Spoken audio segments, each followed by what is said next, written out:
Welcome, my friends. Welcome to the outer fringes of reality, where fact meets speculation, where paranoia meets illumination, where madness overlaps the fragile membrane of sanity. Do not be afraid. Open your eyes and open your minds to that region that lies beyond the realm of the known, that region we call the ExoZone. I am your host, Dictor Van Doomcock, the future ruler of Earth, and with me is my co-host and aficionado of all things fringe, the Nerderotic Channel's Gary Beekler. Gary, it is a delight to be back here in... Thank you. It's good to be back. Talking about fucking weird, man. And yeah, we need to do that. We have I'm not getting my notes and that's just blowing up. I have a fan blowing on me because it's effing hot right now. Oh yeah. Even in San Francisco, or no, you're not, you're in San Diego now. San Diego, yeah. Right. It's baking down here. Thanks for everyone for being here. Thanks for coming on the show, Doomcock. I have been dying to talk about some UFOs. We have a lot to catch up on. And I think that's kind of what we're going to do on this show. We're going to kind of recap this weird disclosure that we've been going through. And then I would really like to discuss, I know there's people out there who are still on the fence of believing, and I completely understand. But I just want to kind of get into the mind of the skeptic at this point, right? Which there'll always be one. And I understand that. I guess I've never been one, and maybe it's the way I'm wired. But like, when did you start believing, Doomcock? Like, because mine was when I was a kid. I watched In Search Of, and then there was some other UFO show on when I was a kid that I can't remember now. Some drama that lasted like a season.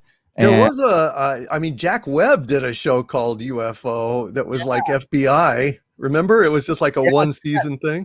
That was it. It. And Betty and Barney Hill story, and I remember it creeped me out as a kid, and I like just bought into it, you know. So I wanted to believe. But then as time went on, Art Bell and everything, and it just it's a great hobby for one, and it's a rabbit hole I went down a long way, especially when I was in prison. That's where I kind of refined it, because I read like 120 books on the subject. Holy shit! Wow. Yeah, because like in prison, I was reading about a book a day. I read it in a single day. Wow. 24 hours, and I read the book It in a single day. So like, well, it was boring, and I really didn't want to deal with my surroundings, so I read a lot. Oh yeah. So, tons of books on the subject came out, and never thought we'd see what we're seeing today, right? I think we're used to it now because it happened in 2017, and we're a few years on. But I'm still like blown away that the government acknowledged anything, right? So recently, we were just talking. There was supposed to be some big news. June. There was supposed to be some big disclosure news, but it turned out to just be a classified meeting, correct? That is correct. It was a classified briefing from the Pentagon to, I think it was the Select Intelligence, joint, both houses of Congress. And it was classified. And it's my understanding that people came out of that meeting a bit shook up. As far as, I think for a while, I have, oddly enough, I have an interesting source who said that the intelligence agencies around the world were pretty stressed out at this upcoming briefing. I was told, I can't say anything more than that, but that they were like, what are they going to tell? What are they going to tell? And it turns out, I guess, that they chickened out at the last minute and didn't quite disclose everything. But the conclusion, again, officially, is that we don't know what these things are. Now they tried to kind of shuffle in, well, it's not us and it's not aliens, or we don't think it's aliens. We don't know that it's aliens, but we don't know what it is. So basically no answers, except that it is unexplainable phenomenon. And I'm assuming that this has been around for quite some time. And this alone is an earth-shaking admission that we're just a little jaded on, because, well, they've done their job. They've done their job beautifully. They have gone ahead and inoculated us with these Tic Tac videos, with other admissions, with some fairly repetitive and boring shows. Frankly, they're taking this topic and making them as boring as possible, which is brilliant. And now everyone's used to this idea. Oh yeah, the Tic Tacs yawn, but what about COVID? What about politics, et cetera, and so on? While we're massively distracted with all the other crap going on, they slip it. Oh, and by the way, there's stuff in the sky and we don't know what it is. Okay, go back to your paranoia and your CNN and Fox and MSNBC and we just kind of slip that in. It's kind of like on Saturday Night Live. Remember that guy, Mr. Subliminal UFOs, and he would just go ahead and talk about flying saucers and aliens are real, and I want some ice cream. It's just yep. That's what they've done. Yeah, absolutely. That was the best description of it. Is they just made it mundane. The government they can make anything mundane. They could probably make sex mundane. Mm-hmm. So we know these things have been around for a while. And they always come up short of saying it's aliens. But then they say it's traveling speeds that are impossible. It's breaking the laws of physics, but it's not aliens. We're not sure. I mean, it could be Russia and China. And I mean, you never want to put that out of the realm of possibility, but these Tic Tacs have been seen for years. And and that one Tic Tac footage was from 2004. So we're talking, almost 2 decades ago, right? So, and I'm sorry, you froze there for a sec, buddy. You had a little spinny thing, so I'm not sure what you said the last 30 seconds. Okay, am I back now? Yeah. Okay, let me close the window. Maybe there's somebody else. Weird. And okay, so I just I said that these Tic Tacs have been around for a while, and it's important to bring up that the footage that we've seen that's grainy, there is high def footage out there somewhere, and I'd love to see that, and I don't know why they're holding back on it. It's from 2004. Okay, so that's damn near 2 decades ago. So we think about 2 decades of technology and how much we've advanced since then. Luis Elizondo said something pretty interesting when he was being asked about that. He said, and this guy's an intelligence specialist, and I know some people don't know, you don't want to trust anybody fully, but he said that there's no way another government has this. But then they were asked, is this 1,000 years ahead of us? And he said, no, it's about 100. No, really? Just 100? Yeah, I find unless he knows something we don't, but we're talking about anti-gravity. I don't think anti-gravity is, I think anti-gravity is a couple hundred years away, maybe 1,000 years away. It's pretty hard. That's a lot of fucking energy. Yeah. Unless we know something, which we could, I have no idea. We need element 115. We do, and it's there. We just need to figure it out. Supposedly we can't figure it out. And as Bob Lazar has said, we figured out how to turn on a UFO, but it's like a caveman figuring out how to turn on a motorcycle. Don't really know how to ride it, don't know how to refuel it, don't know how to fix it, don't know what to do beyond that. Right. I think the people walking out freaked out. I think that has to be a little bothersome, right? Because we had Oumuamua fly through. We had I can't say high ranking, but a very respectable scientist from a very respectable university. I don't know how respectable they are anymore, to be honest with you. Say, oh, no, that was an alien probe. That was straight up. That was alien probe or an alien ship. It wasn't a rock. And everybody else was denying it. And now we have a bigger body, which we know is just this massive giant comet that's moving into the. Oh, yeah.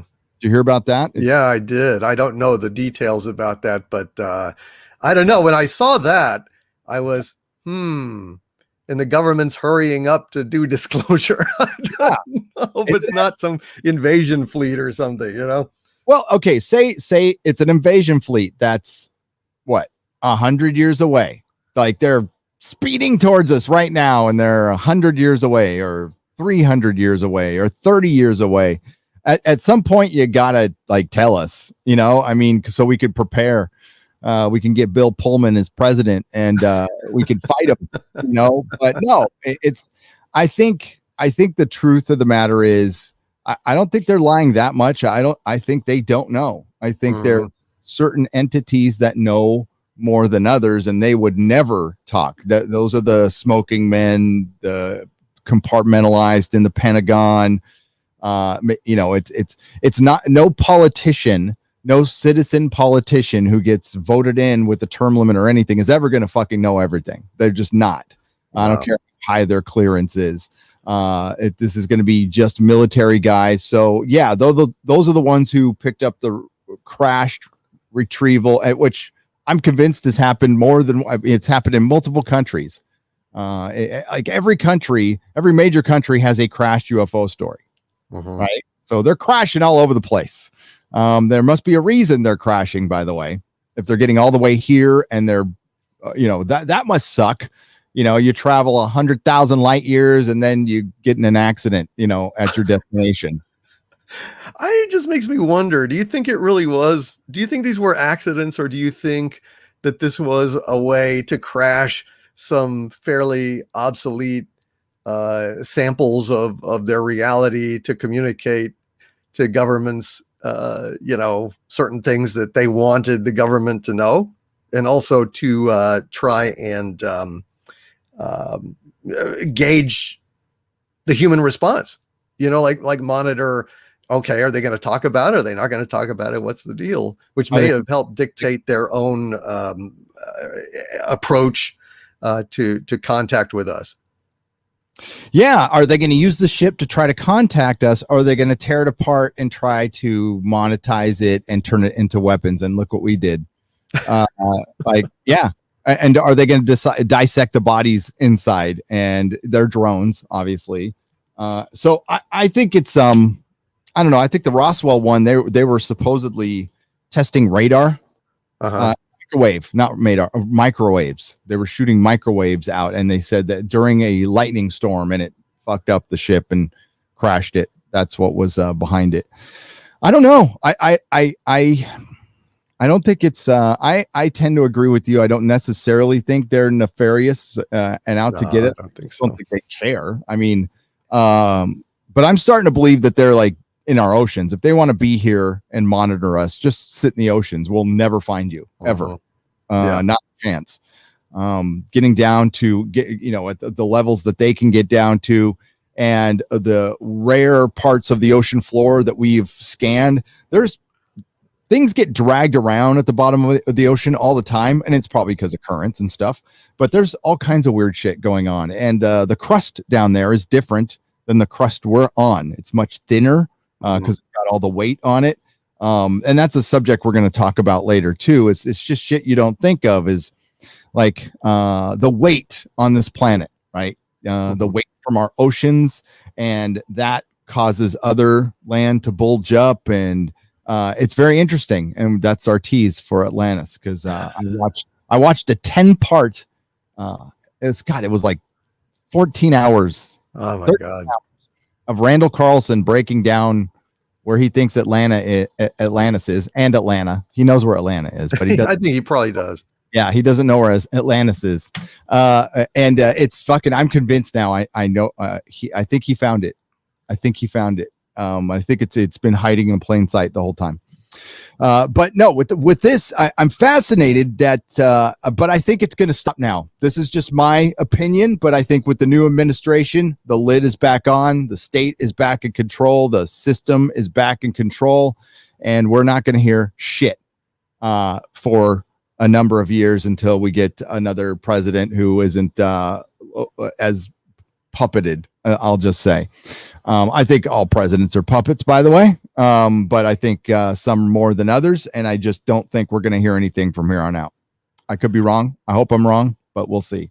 Well, we'll see. It depends on their motivation, honestly. I mean, if they felt it was a necessity because the presence is increasing, or disclosure is inevitable, or just taking advantage of this particular crisis, when we're distracted, to go ahead, this is perfect, go ahead and slip this in, along with all the vaccinations and all the political upheaval and all the financial economic problems, and they'll notice it and they'll move on.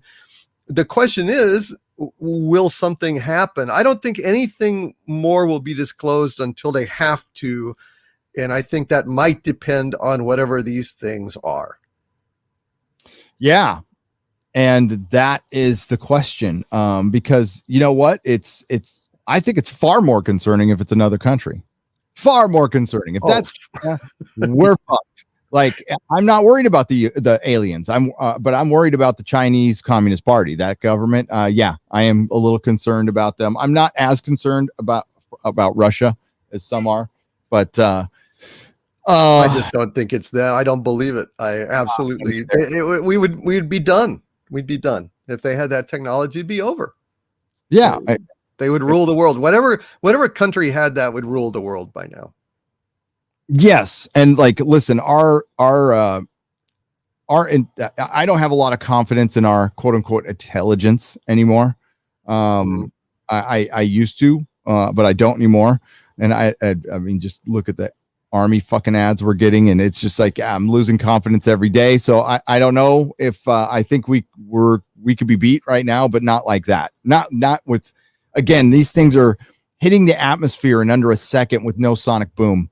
So there can't be any organic life form in there, or there has to be some sort of anti-gravity field so they don't become jelly inside. Okay, so what's controlling it? What is propelling it to go that fast? There's no plumes or anything coming out. It makes it, I don't know if did Fravor say it made a noise? There's like a vibration around it, like there's heat waves, right? So there's a distortion around it. Yeah, I've heard different things. I don't really, I mean, I guess it depends on the model. I don't know. Sometimes you just hear absolute silence. Other times you hear a little buzz or a hum. It's an interesting topic, but I mean, I'm just gonna lay it all out for any skeptics out there who say that it's us. It's not us. It's not any country on earth, because think about it. Okay. Just think about it. If the main thing that makes nations powerful right now is nuclear armaments. If there was a full out launch of nuclear armaments, these things could track down every damn one of them and just knock them right out of the air. I mean, these things go faster than missiles. These things are more maneuverable. There was that report of that UFO test. Well, that missile launch, rocket launch that was filmed. And in that film, a UFO like darted into the frame, zapped it once, flew around, zapped it again, and it went off course and self-destructed. I mean, and that rinse and repeat. So, and if a country had that technology, they would be immune largely from any kind of unpleasantness in terms of mutual assured destruction, in which case the entire global house of cards that is détente or standoff would be knocked over, and you'd have a new winner. So it's not any country on earth. I'm sorry. Unless we got taken over and nobody told me. I don't think that's happened. Yeah, that would be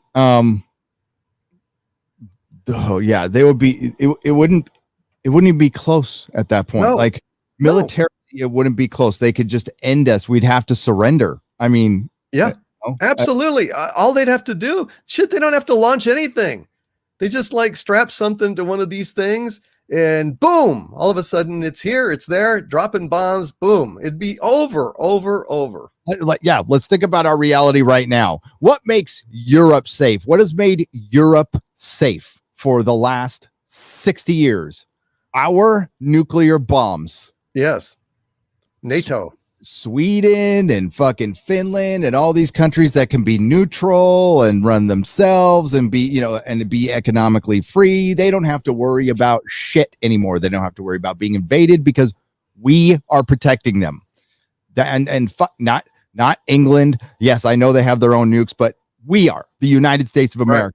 If we stop protecting you, shit changes real fast. Russia or other countries decide we need a little more land because it's happened throughout time. So why did it all of a sudden stop? We have these giant bombs that can end civilizations. That's why it stopped. If they have something that can trump that, they are the boss now. and Yep. getting there. I mean, China's getting there right now. Okay. So, but if they had something like that, that's a delivery. I mean, that dude, one of our nukes, it takes a little time. It has to go out into space and come back down. This thing could just go boop across the fucking Pacific Ocean in a few seconds, and it's over. Yeah. Yep. That's it. That's it. Take out just bases. You wouldn't even have to take out cities. You could just take out bases. Boom, boom, boom, boom, boom. Done. On the West Coast. And if it was ours, we would rule the world right now. It would be over. We wouldn't be like worrying about Little Rocket Man or any of that crap. It would be, Pax Americana on the globe. And, but I probably that would be a good thing, but it ain't the case. It ain't the case. Melissa was arguing with socialists on like a 15-year-old socialist on Twitter. I told her, don't waste your time. And they're like, it works in these other countries. I'm like, yeah, but they're not really socialist. And this is, like I said, they're under our protection. So they're able to fucking have these, why they don't have to worry about putting tons of money into their own military? Because we do. So, things are great. But you need us to protect them. And if we're gone, yes, you have the European Union there, and you still fucking need us. If things get real fucking bad. So that's the way it is. I would be perfectly okay if you guys defended yourself, by the way, and we didn't put a bunch of money into it, and we stayed the fuck out of every foreign war till the end of fucking time. Personally, I think we should never be in the foreign theater and only go to war if we are directly attacked. Other than that, stay the fuck out of everybody's business. But that's the way things are. That's our reality. We're in everybody's business because, we're like, it's a protection racket. I understand that. It's like, we'll protect you. And you can like have your fun little economy and not have to worry about any outside influences and stuff as long as you take care of us. We know.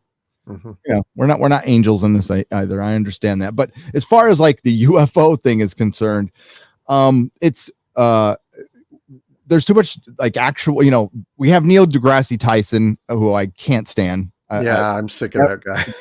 So that guy's entire existence is, I got to be the smartest guy in the room. So of course he's not going to believe in aliens. He doesn't want to believe in anything smarter than him. He is the smartest thing in this universe. We are the giant cosmic accident to him, except that's a pretty fucking crazy accident. Like everything is a little, for one, we don't know if we walked out of the ooze or not. We still haven't found the missing link. There's a lot of very strange things about our planet. There's a lot of strange things about our existence, including, we've been on this, supposedly human beings have been around for 200,000 years, but we only started using our brain about 5,000 years ago. No. Then there's this crazy moon up in our sky that's just the perfect size to block out the sun perfectly from that distance. It's also just the perfect size for our planet's rotation to keep it stable, to keep life going on this planet and the tides. It's almost too perfect. There's a lot of, our moon should not exist in any way, shape, or form. And many scientists have said that it's again one of those really amazing cosmic coincidences. That's not really a coincidence. There's just things we just don't think about that too much. We accept science as dogma these days, and fucking science has become its own religion. And that sucks, because these are the ones who should be curious about this stuff and should be investigating it, and they don't. And what do you think? I think it's ego, but maybe it's something more nefarious. It is ego. It is also smugness, complacence. It is a kind of a authoritarian bent. I think when you get at the top of your profession, whether it is the Holy Inquisition of the Church or, the chair of science at Harvard, you have a reputation to protect. You have a vested interest in the status quo because that is what you were educated in. And I think it's absolutely absurd that guys like Randall Carlson, Graham Hancock, they present evidence. They present interesting questions that then mainstream science, mainstream archaeology tends to just blow off. Just, we don't, and they don't address the substance of the matter, which I find inexcusable. I just do not have any kind of respect for people that can look facts right in the face and just deny them, just saying, well, it's fake news or you're misinterpreting the data, but then they don't say how. They don't take the time to actually address the evidence to debunk it. They just poo-poo it. They marginalize alternative voices. And this happens all the time until such a time as just the weight, the sheer crushing weight of the evidence piles up.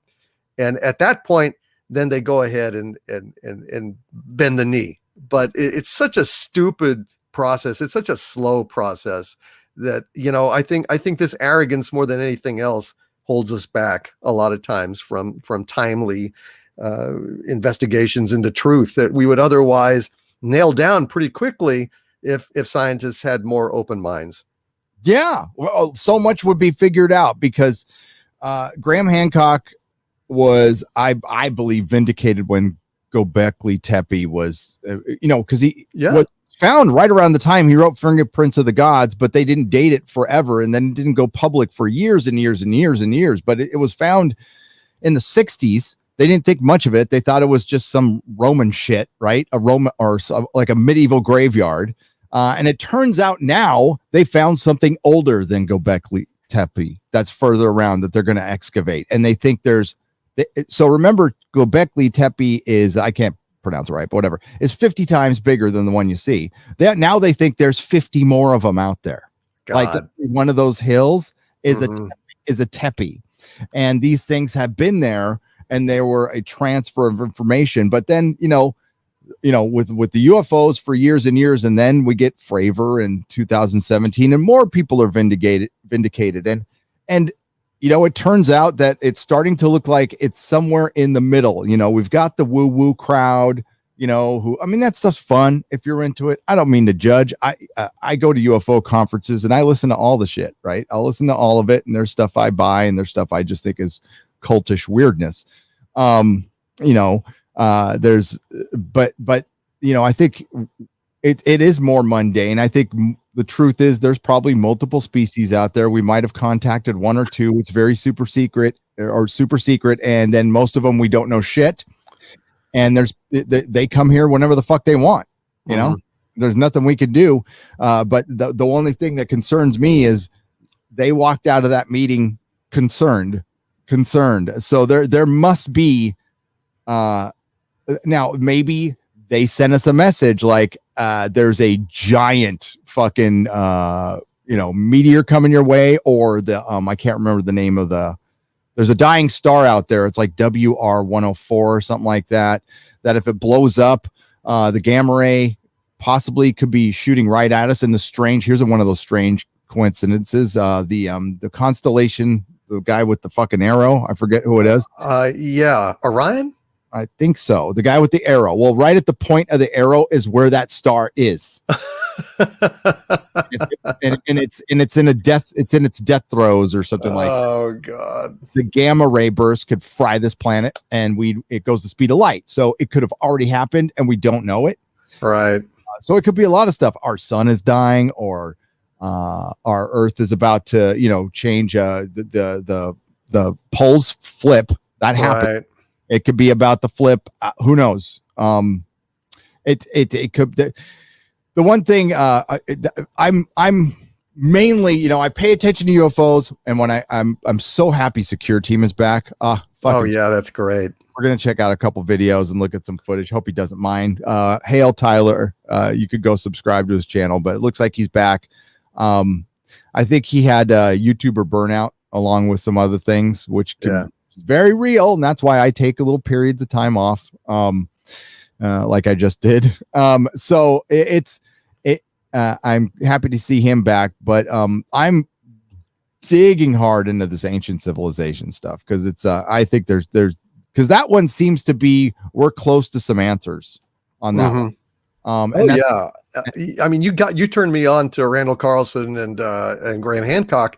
And I've been listening to him and them and on Joe Rogan and just appearances, and I'm my mind is open. I mean, I'm damn near convinced at this point that this is worthy of very serious investigation by people that know more than I do. But my God, to try and say, like, they had that episode where the skeptic was on. Yeah. And unfortunately, I mean, they got a little defensive, but honestly, I think Joe Rogan was making some valid points when they were just kind of like a little, I understand when you feel attacked, you get a little emotional and stuff. But Joe Rogan was posing questions to this guy that he was just kind of brushing aside in his defense of the orthodoxy. And I came away from that not at all being convinced by the con argument of the orthodoxy. It's like, no, you haven't really addressed any of this shit at all. The guy didn't know about Göbekli Tepe, or just kind of blew it off, not really understanding it. The simple fact of the matter is, if human civilization is way older than we thought, then for God's sakes, what happened to these civilizations? Why, our brain size has basically been unchanged for what, 200,000 years or so? 200,000 years, supposedly. Yeah. So where are all the, I mean, we would use the same, we would have the same intellectual capacity. If there's no physical difference, what, all of a sudden we're not going to have language, we're not going to write things down, we're not going to do art? Or was all that stuff erased in various cataclysms? I'm absolutely convinced that they were. I'm absolutely convinced, because if that is the case, it's not like all of a sudden we're just going to touch a monolith that appears and get smart. No. And Randall Carlson's theory for Atlantis literally sinking into the Atlantic makes complete sense. Mm-hmm. Absolute complete sense. When you think about the time period, mm-hmm. The time period is very important, and that's what all the research has been for. And they found other stuff. It's a little freaky. That's why. So I think there is. They talked about. I got the. It was available on Amazon. The Antediluvian World. So it was this Minnesota senator in the 1800s. Ran for Senate so he could have access to the Library of Congress and research Atlantis. Nice. And he wrote a book called The Antediluvian World. Amazon will sometimes reprint the classics. It's kind of shoddy, but it's in a hardcover. But I got it. It's available on Amazon for like $10. Nice. It's not not a page turner, but like it's got a lot of interesting information. And that's what Randall Carlson said to start with. And then he went through, he did all of his research in the 90s, by the way, and it's thorough. So the difference between, by the way, people like Richard Dolan for the UFOs and Graham Hancock and Randall Carlson and scientists are the three I just mentioned. They hit the road. They go around the world. They talk to people. Graham Hancock scuba dives, goes to every fucking country he's talking about, put his hands on these stone structures. That skeptic never leaves his fucking apartment, barely. Randall Carlson, I mean, obsessively his entire life walks the earth like king for kung fu and looks at the scab lands and stuff and is actually in the field looking at this stuff. And he's kind of I think he's a little, I think he's a little spectrum-y with it. And that's good. I think it's good. I think he's using his powers for good. And, I don't think anybody's been around the world. I mean, Graham Hancock has traveled the world multiple times. He's always on the road researching his books. And that guy got brutalized in the 90s. He was considered the craziest woo-woo fucking thing now. And yeah, I got to him. But now he's being vindicated. I haven't heard from him in a little while. It's been a couple years since we've heard from Graham. I know he almost died. Died. Yeah, he had some heart thing or nothing, but he was on a ventilator. It was almost it for him, and he came back. I know he likes his psychedelics. That's good. That's fine. But Randall is somebody people should be listening to. That guy knows his shit, and it's pretty scary shit too. Like We have a cataclysm, a major cataclysm every few thousand years, not every 100,000 years, not every million. It's about every few thousand years. We have a major earth altering cataclysm, be it volcanism, comet, a meteor, a massive earthquake, giant tsunami. There is we're going to talk about this in a second, but there's a giant flank on a shelf on the Canary Islands that could give at any moment, that could wipe out the eastern seaboard. That is terrifying. An island that could just go, and it goes, oh, it's good. And that could happen any second. The Yellowstone caldera terrifies the shit out of me. I mean, that super volcano erupts, kiss your ass goodbye. And one other thing that really scares the crap out of me is our electrical grid desperately needs to be outfitted for modernized, protected against things like solar activity, solar flares.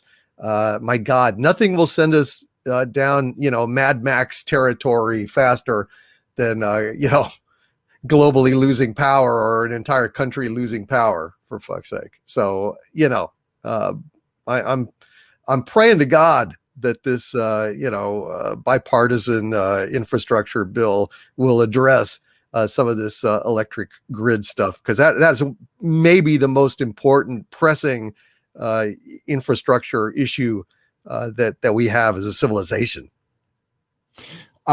Yes, and we could have done it, say, when people were locked up for a year. That would have been a great time to work on fucking roads and infrastructure, but instead we were just fucking fighting. And I know, fuck them all, vote them all out, folks. Every single fucking one of them. They're all fucking bums.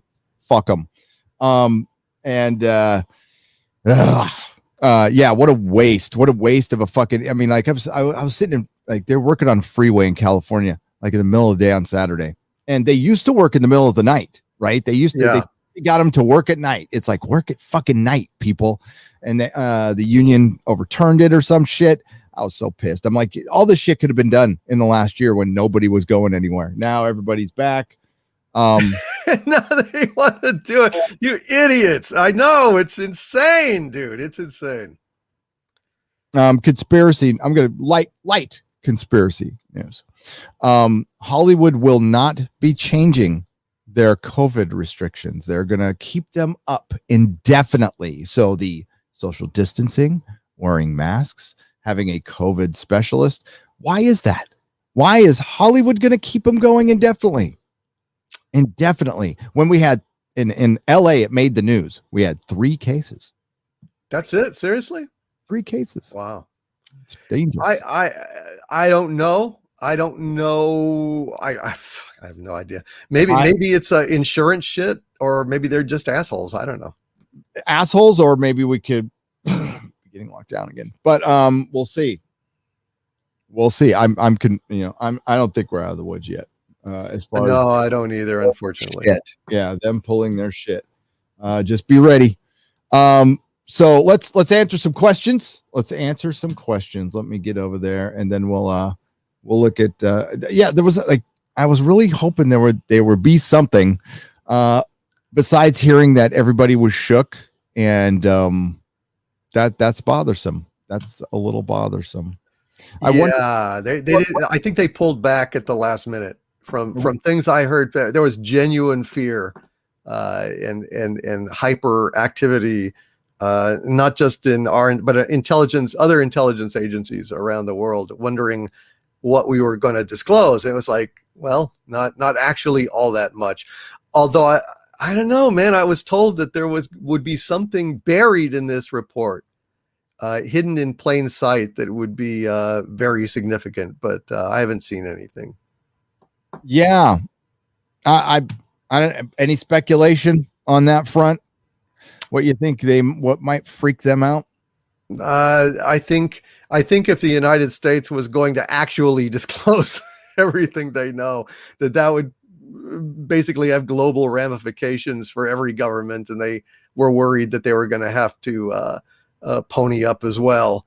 But I think more conventional heads prevailed, and they just foisted the typical report out there, which is still a big deal because it's like, well, these things are undeniably real now. There's just no way to deny it. As to what they are, they're not saying, but clearly this is something that is very, very real. And I personally speculate at this point that there is a psychoactive element to this phenomenon where I it's almost like psychic paper to some extent. Okay. I just feel that we view these objects through a mental filter appropriate to our context and time. Like what we would expect to see is what we see, but we're not necessarily seeing the actual objective reality of the thing. A perception filter kind of thing. Okay. I kind of think that because I mean that's the thesis that I've come up with, because if you look at the UFO, the classic McMinnville pictures, for example, in 1947, you've got this incredible disc with an antenna on top. It's very, very gee whiz sci-fi 50s. And now, with all of our iPads and iPods and iPhones, we've got a small, smooth, white Tic Tac, which appears to us to be the epitome of technology, as opposed to the flying saucer with the point on the thing. That's a good point. And what it really is just like a ball of light, right? Possibly. Yeah. A super intelligent shade of the color blue. No, I see. That is the kind of shit. There you go. That's why we talk to each other, because I think that's a fucking brilliant idea, thought, an idea. But I think there could be really something to that. Thank you. I appreciate that. I've been trying to piece this stuff together, and I'm looking at the evolution of these discs, and what all of a sudden, what are they advancing in technology in 50, 60 years, or is it our perception of them? It's like how people see Kosh in Babylon 5. Exactly. Or Harvey. or Harvey. Yeah. They could see like a little plushy thing, or it's a giant eldritch god where if you looked at him, you'd shit your pants. Yeah. And go insane. Yep. We got some questions. And we'll get to the some of this. It just looks I see UAP a lot in there. Oh, and, yeah. I just want this shit's real. We don't. That's all you got to say. Shit's real. Don't know. Not a danger yet. And they're here fucking around. Just let them be. I don't know. But the Tic Tacs are a thing that have been around San Diego for a long time, folks. These things have been seen for years. And there's the San Clemente Island, and then there's the group of islands down south. If you're familiar with California, all of a sudden, it goes into Baja California, and at the southern tip of Baja California, there is a group of islands where they're always seen as well. So, and it could be really, it's a Pacific Ocean, so it's very deep in places, easy places to hide. Brown Gaijin for $2. Just wanted to say, #recall Newsom. Oh, it's happening, but he's going to win because Hollywood is helping him. Spielberg has donated. Abrams has donated. Kurtzman has donated. The fix is in, folks. He made them essential. He will win. By the way, he's paying everybody's rent too. So no, he isn't. I'm sorry. I am. And all of my fellow citizens. Fuck them. Ventus Bruma but thank you, Brown Gaijin. I thank you. If you want to hear about the disaster cycle, you should look up Suspicious Observer. If you already haven't, fascinating channel. Okay. The disaster cycle. It is a cycle, and it's and there's a lot we don't know. I mean, we don't know. For instance, we don't know what ended the Bronze Age. Something did. We suspect we know, but we don't know. We don't know how old the Indus civilization is. Right. You think we know, but we don't know. What happened in South America? Look at all Brian Forrester. Go. If you watch his channel, he uploads videos of him walking around broken stone structures of South America. It looks like something cataclysmic happened. How old are those things? Nobody knows. Well, Nobody knows. And it looks like there was a pretty advanced civilization that knew how to work with stone. Shit we don't know now, right? These giant boulders that look like they were melded into fucking marshmallows and put together. How? And there's rumors of there's like a liquid that could liquefy rock, which hell they could have figured out because they figured out a soil that can last forever down there in the right. so there's it's crazy. And they figured out the ayahuasca too. It's like two plants that have nothing to do with each other, and one of them will kill you. So who tested that? The witch doctor. Come here, assistant. I need to test something. Oh, okay, no good. You assistant. I need to test something. Yeah. No, yeah. I mean, I think that we don't know. There's so much we don't know about these past iterations of humanity, and there's lost civilizations, and it's a very sobering thought that if we all vanished one day, all the human beings were gone, how long would it take our civilization to be undetectable? And I mean, it could happen in as few as 3,000 to 5,000 years. Yep. The automobiles and metal structures would be rusted and completely obliterated in that time, in such a tiny little frame of reference. So how do we know that this kind of thing hasn't happened in the past? We don't. We don't. We absolutely don't. We don't even know how old we are for sure. And that the orthodoxy of archaeology. Archaeology is one of the most inexact sciences out there, by the way. I mean, God bless them. And we all saw, Raiders of the Lost Ark, and I wanted to be an archaeologist when I was a kid for sure. But I don't know. You need to have another science with, I can't even say it, but like you need to be a geologist too. And among other things to get the whole picture of humanity. And that's one of the biggest problems is there's so much specialization right now. Geologists used to be ministers who traveled the country and they did geology for fucking funsies, right? Those were our earliest, and they were all catastrophists because they believed in the Bible. Then academia came in and they're like, oh, Bible bad, everything Bible bad. So they became gradualists. Everything is gradual. Everything happens over millions and millions and millions and millions of years, when it turns out some shit doesn't. Like some shit happened like literally overnight. Some scary shit. That's what. So Randall Carlson is now the heretic against the religion of science. And so it's flipped. You live long enough to become the villain. Is that how it goes? Johan, I'm going to mess up your last name. Bezu Dentot. But we're going to say Johan. Thank you for the 35 Zardazes. That's South Africa. It says ZAR, so I call it Zardoz. That's cool. Yeah. Look up the Eye of Africa. We have the Eye of Sahara Sahara. The Eye of the Sahara, I believe, was a geological structure that could have been like part of the Atlantis Empire, but it wasn't Atlantis, because I watched the Randall Carlson thing and I am convinced I know where it is. And and by the way, he did all the work. He was because I think he's going to do a documentary on this, but they just did a bunch of podcasts first, and it was before the coup, so they got delayed. And I don't want to show any disrespect to Randall Carlson, because I'd love to have him on the show someday. The guy fucking, like, no scientist will work as hard as this guy does. He will go through the most boring. He says he reads like 4 or 5 scientific papers a day, every day.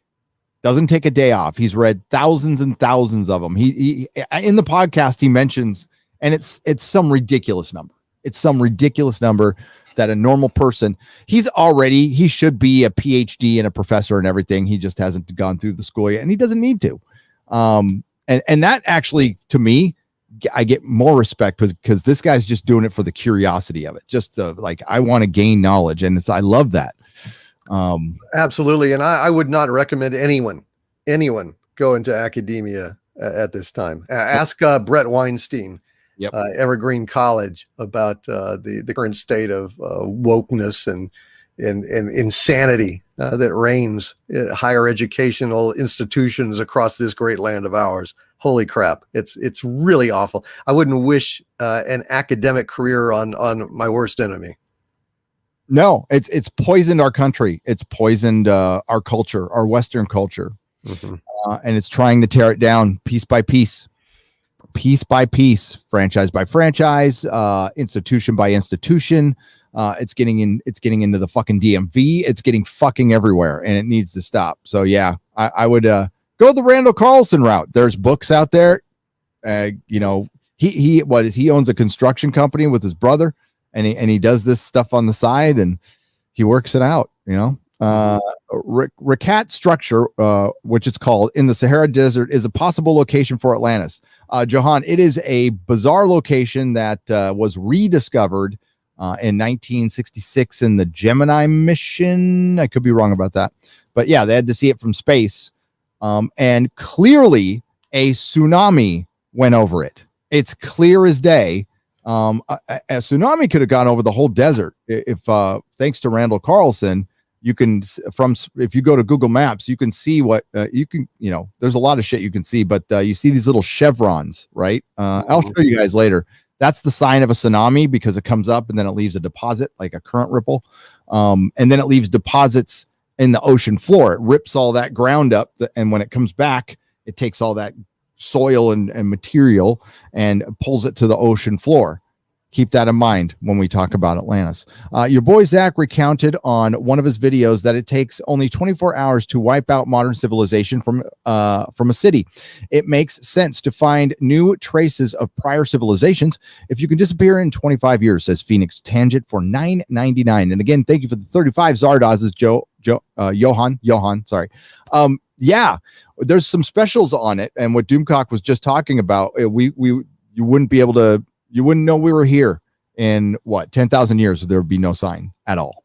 Yeah. And even in a few thousand years, our cars and everything would be rusted away and basically degraded down to the soil. The only things that would still be there are things like the Giza pyramids and Mount Rushmore. Yeah. Rushmore. Ever been to Mount Rushmore? It's fucking awesome. No, I haven't. It's awesome. I love it. Black Hills of South Dakota are beautiful. What's your guys' thoughts on Dyson Sphere? Well, it's a fascinating idea. If some civilization wanted to maximize energy efficiency and was sufficiently advanced technologically to pull off a miracle of construction, like basically a sphere around a star. Good God, talk about harnessing energy. But boy, the challenges of that would just be mind-boggling. You'd have to be how did Michio Kaku put it? We're not even a level 1 civilization yet, right? Right. So you'd have to be like a level 3, which would be past Star Trek, basically. Yeah. The Federation couldn't do something like that. Federation couldn't, prior to Star Trek Discovery. Shit, the Romulans couldn't even evacuate one of their fucking planets with their fleet. They're supposedly, goddamn, star-spanning empire, Romulan empire, right? But no, they're all bitching because Picard didn't save their ass. It's like, you weasels. I'm sorry. Somebody needs to do a cover of Picard singing, "I'm sorry, so sorry." Please accept my apology. Yeah, that's all that was. All is right with the world. I missed this show. The Insert Here podcast with Ian Slater. What's up, Ian Slater? What's up, brother? Thanks for being here. And Sylvester gives us a super sticker for hype. Thank you for the $5 and the $2. Mr. Buttcrack Media for 5 Canadian pesos says, "Hail Lord Doomcock. Hail Gary. Always enjoy your shows." Thank you. Thank you. Thank you. Warlock King for $4.99. Oh my God, my wish has been granted. Your wish has been granted. Hail Warlock King. What a great guy Warlock King is. Truly great guy. We have the alien bodies, says the OrionLines.com. Ryushin Malone. Yes, I think we do. So I'm one of the, what do I believe? All right. I believe we have made contact with some races. I believe we have retrieved crash ships. I think at S4 there is some ships and shits we've been fucking around with for quite some time. I don't think we're in constant contact like some do. I think we have made contact, and we are essentially an anthill to these people still. We have a long way to go. I mean, we haven't even gone back to the moon, and there's people who don't think we've been to the moon, and there's an argument to be made that we didn't go to the moon. I mean, I'm open to that. There's a lot of things we need to think about. I think we went, right. The moon footage could have been faked because you talked about it. The radiation with the cameras and stuff. Yeah. I mean, we can't even put, those kinds of rolls of film through an airport check. Well, I hate to tell you, but outer space is much more radioactive than a damn, X-ray check at an airport. And I feel from the fall off of light in a lot of pictures, similarities of backgrounds in supposedly different locations on the moon, seeing things like letters on the rocks, like, okay, this one goes here, this is this position, and it was turned the wrong way. I mean, there's just misaligned registry like crosshairs suggesting, and also reports routinely from inside NASA and stuff of people talking about airbrushing out certain details. I believe that we have gone to the moon more likely than not. I believe that we have put satellites around there and gotten genuine moon pictures.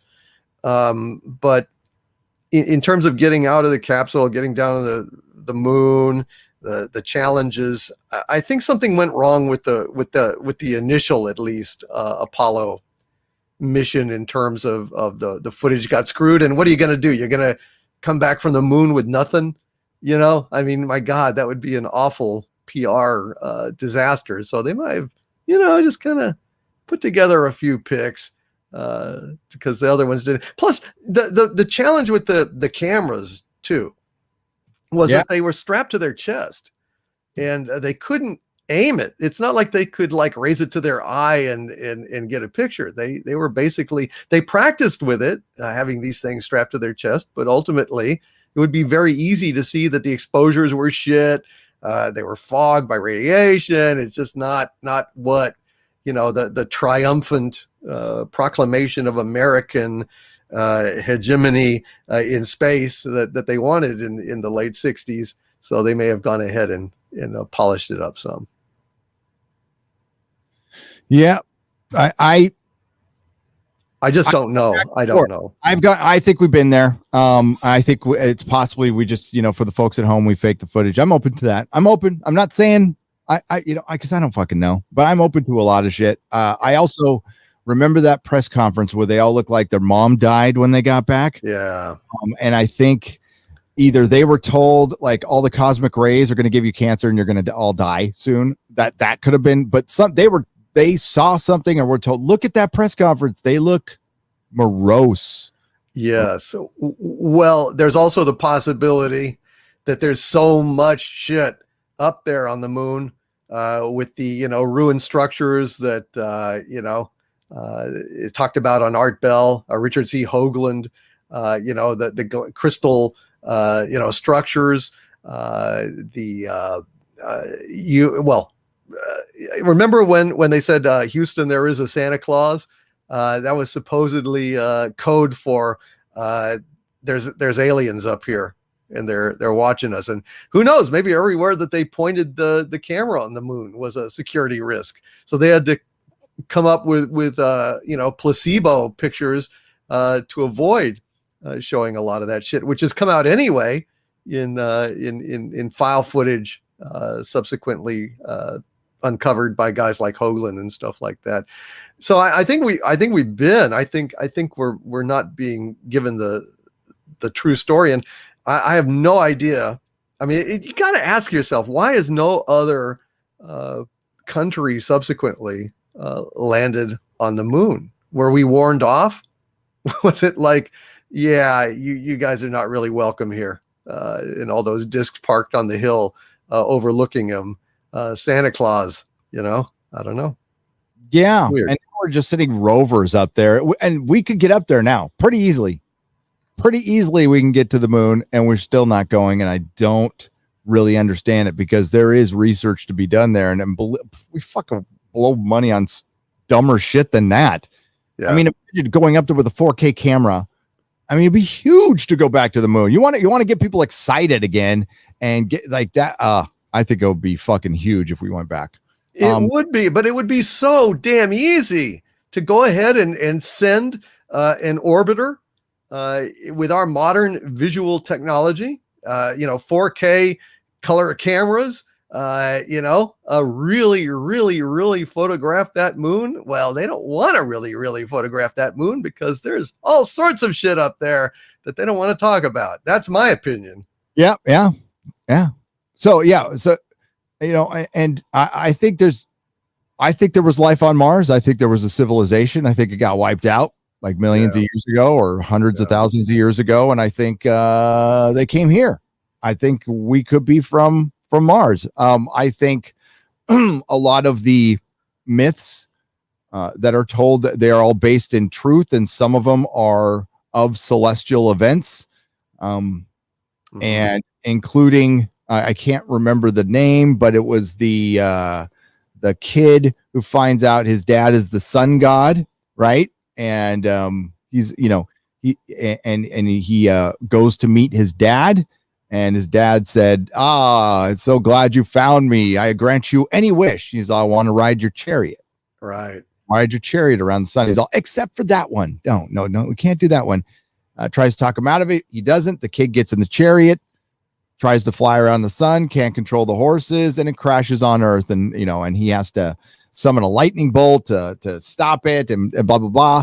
And basically that's a comet. Yeah. Hitting the Earth, and that is what preceded the Great Meltdown, the end of Atlantis, and that myth was told prior to Plato talking about Atlantis. So that's how the myths can tell celestial events, and that's what Velikovsky was all about, and others. And it's like putting these pieces together. It's like each guy gets a little closer. Graham Hancock's the guy who's gotten the closest, because he's carried on this work despite getting just poo-pooed everywhere. And like, it's great that Graham goes to things like Contact in the Desert. I've met the man. I've seen him multiple times. But he should be going to things. He should be embraced by the scientific community. All the fucking work he's done, like everything he's done. And then like even the work he's done with psychedelics, like I'm not, I would never take them, but I think it's interesting. Different types of consciousness, and I think that's the undiscovered country right there, man, is getting into consciousness. And there and that may even tie into the UFO phenomenon, like I said, because it may be when I had my sighting, I was in a somewhat different state of consciousness than typical, and I know it wasn't a hallucination because it showed up on camera. So but I may not have even noticed it if I wasn't in the proper different frame of mind. Well, when I was much younger and I was practicing these things, it's what really opened up my mind to spirituality and consciousness. I didn't think about that stuff at all as a kid, obviously, but it's like when you lift, there's a veil that you're behind, and that it's like it's not something you can see, but you feel protected by this veil. And if you're dropping with the same people, you're all in the same realm, right? and the realm is just slightly a little bit to the left of our reality. You can still see it and participate in it, but you don't have both feet in it. It's hard to explain. And you have this connectedness with the people you're with, like you've known them for 20 years and you could have just met that person that night. It's really hard to explain, but it's real. As real as the experience I had, or many. Bad for your brain, though. Don't do it. My brother is now a believer. Some normies I know have been convinced or are talking about it. 60 Minutes helped with credibility, I think. Hopefully, this puts the new breath of life into the UFO communities. Oh, Stargate 404. What's up, brother, for $10? I'm glad some people were convinced by 60 Minutes. 60 Minutes is about as truthful as fucking the New York Times and the Inquirer to me. Sorry.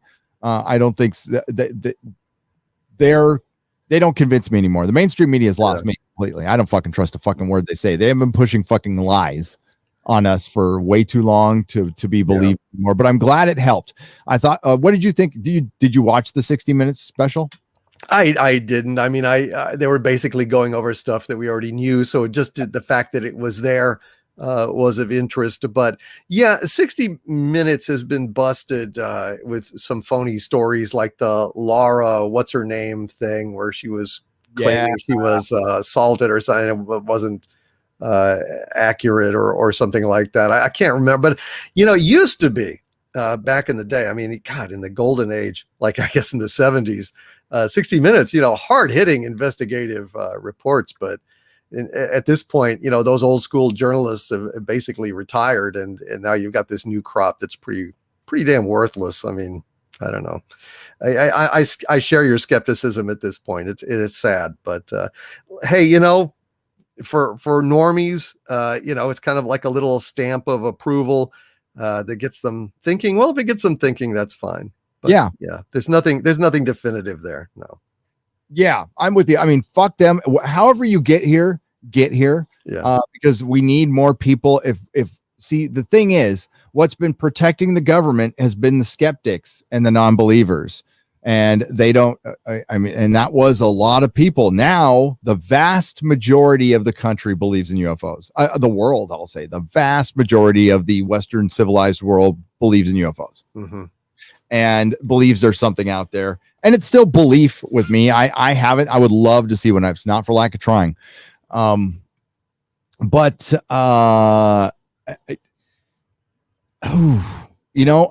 go through little waves. I was really excited when 2017 rolled around and we got the disclosure, and it's turning out like we're getting something every 6 months, but it's just starting to get repetitive now. We're not really getting anything new.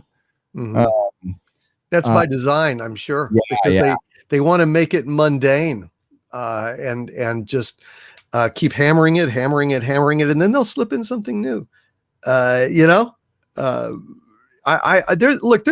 so much stuff out there. I mean, you asked earlier, when did I believe? I mean, as a kid, I found my first UFO book, Flying Saucers, Serious Business, in my grandfather's used bookstore. And I was captivated. I was a little kid, but still I was I read more and I kept my eyes open. And, it just seemed to me like there's just too much stuff out there for it all to be fake. Mm-hmm. And especially those pictures, the McMinnville pictures are just astonishing and haunting images with a primitive camera, captured on a rural farm, 3 of them in sequence.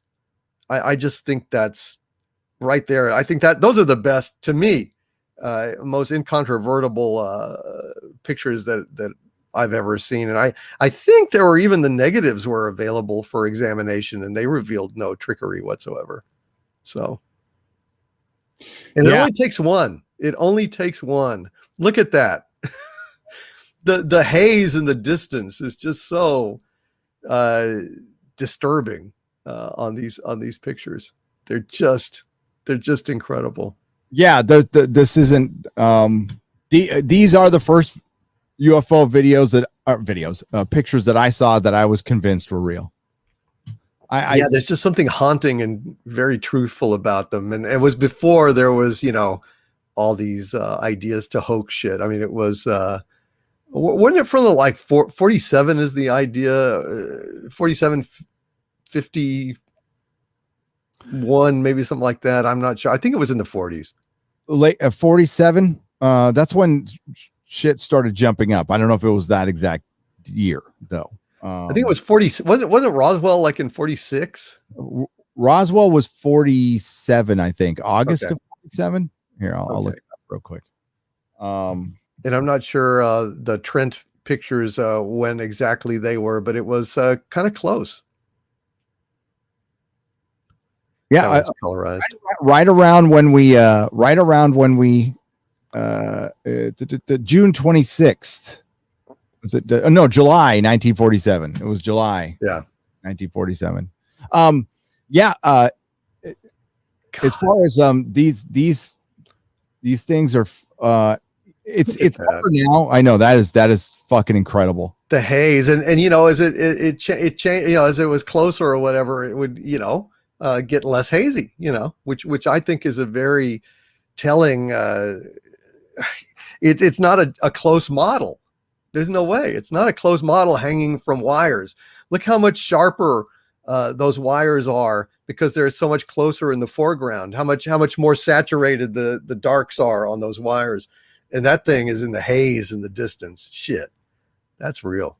Farmer wanted to forget him. He never made any money off him. He never did anything with it. So, and that's where you always got to look at the motivation. It must have freaked their fucking ass out. You're just out there, got about to go milk fucking Bessie the cow. And you're like, good goddamn gumption. What's that up there? Get me the camera, mother. Get there.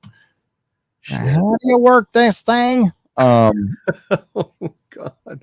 And the UFO is saying, hurry up and take your pictures. Oh, my God. Roswell was fun. It was a long drive to go to Roswell, and it was, was it worth it? I went once. I don't feel the need to ever go back. Here's a here, by the way. UFO tourism.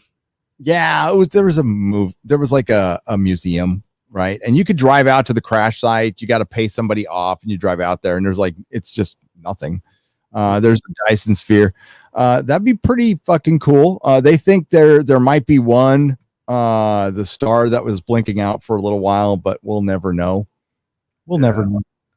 It would have to be vast. It would have to basically, to avoid everyone getting fried, it would have to basically be as big as one AU, which is the distance between the sun and the earth, because that's kind of the temperate zone for life.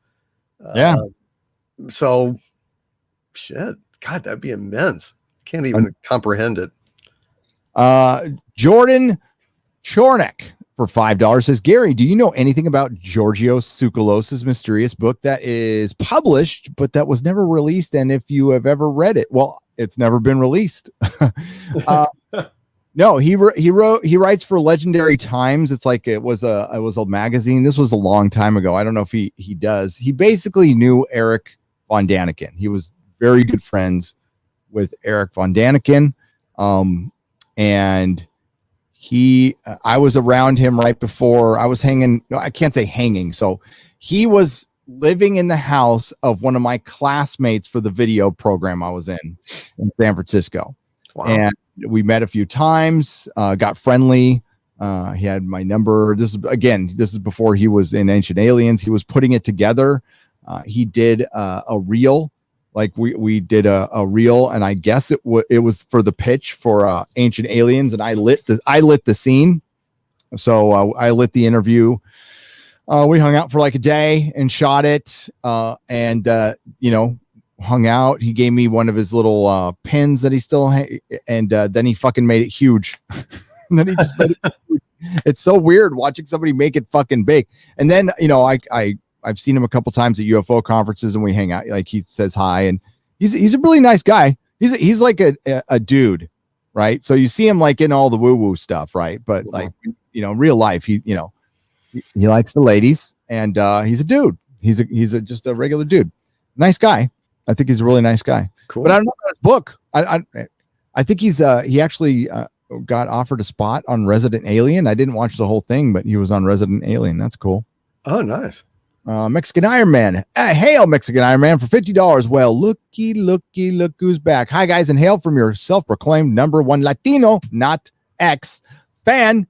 Thanks for having us today. Full disclosure, I'm a hard-shell taco, UFO nut, and love you both, my brothers. Hail, Mexican Iron Man. Orale. Thank you, Mexican Iron Man. Always great to see you, brother. Thank you for the $50. Hope you're liking your new digs out there, not in California.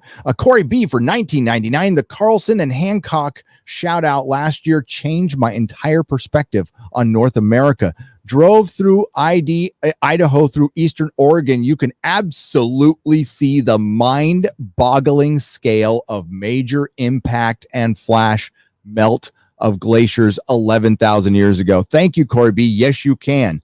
I was driving through fucking Utah and Arizona, and I don't think the flooding stopped there, guys. Drive through parts of Arizona and Utah and New Mexico even. It looks like the bottom of a fucking ocean. It looks like yes, there is some underwater seas and there's plateau, but you just see flash flooding shit everywhere, and there's normal flash floods, but you see we drove through a part of Nevada where it looks like a valley, but it's a wash. It's a wash. So yeah, you can see it. The boulders are the dead giveaway. The boulders sprung out everywhere, and those are all inside glaciers. God, and they just tear up the land, and it pulverizes everything, and there's nothing left. So whatever was there, if there was a civilization, if the megafauna. All the megafauna died right around the same time, and somehow we hunted them to death. They outnumbered us like 1,000 to 1. Yeah. I was watching the Joe Rogan clip today. Texas has a lot of fucking pigs. Has like 4 million pigs running around, wild pigs, boars, and it's very strange what happens if these are farming pigs. They're the same thing. So these pigs are the same thing as boars, and the minute pigs become free, when they're not caged anymore, they start physically changing. Their snouts grow bigger. They start getting hair on a boar, and they stop being farm pig and they start being wild boar, feral pig. That's insane. Yeah, they like mutate once they get free. And I couldn't. Yeah, watch that Joe Rogan clip. The guy said because they root, their snouts get bigger. Fucking crazy nature is. But yeah, there's 4 million pigs. You guys are allowed to shoot them whenever the fuck you want. Can't keep them. I mean, well, for one, pigs, because I watched this video, can give birth starting at 10 months old. They can have a litter of 2 to 12 pigs, and their gestation period is exactly, you want to hear weird, is exactly 3 months, 3 weeks, and 3 days. Wow. Coincidence. Wow. Wow. Listen to Randall Carlson. What Randall Carlson is a tweaker, okay? And he can put patterns together. There's some people just really good at it. And he talks about all the cosmic coincidences there are with this earth and how much symmetry there is. Like if you put if you draw a circle around the Giza pyramid, or if you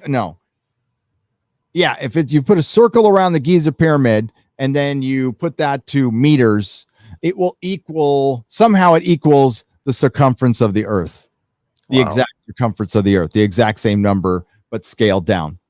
There's like lots of shit like that that you can look into. That's fucking fascinating. Basically meaning that there is some kind of plan to this. Oh yeah. I mean, not just to pyramids or structures, but I think to the larger universe. I've actually got a book on my shelf right now.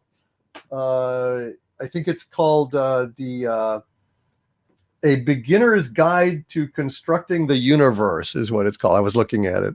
And it talks about things like golden ratio and repeating numbers that go throughout creation.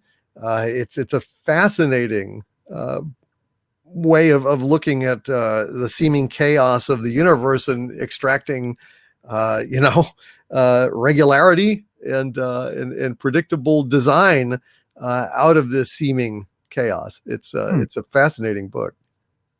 Yeah. And I think some people are just good at figuring out. They get like the Elon Musks of the world. I think they just are better at figuring out the everything of it.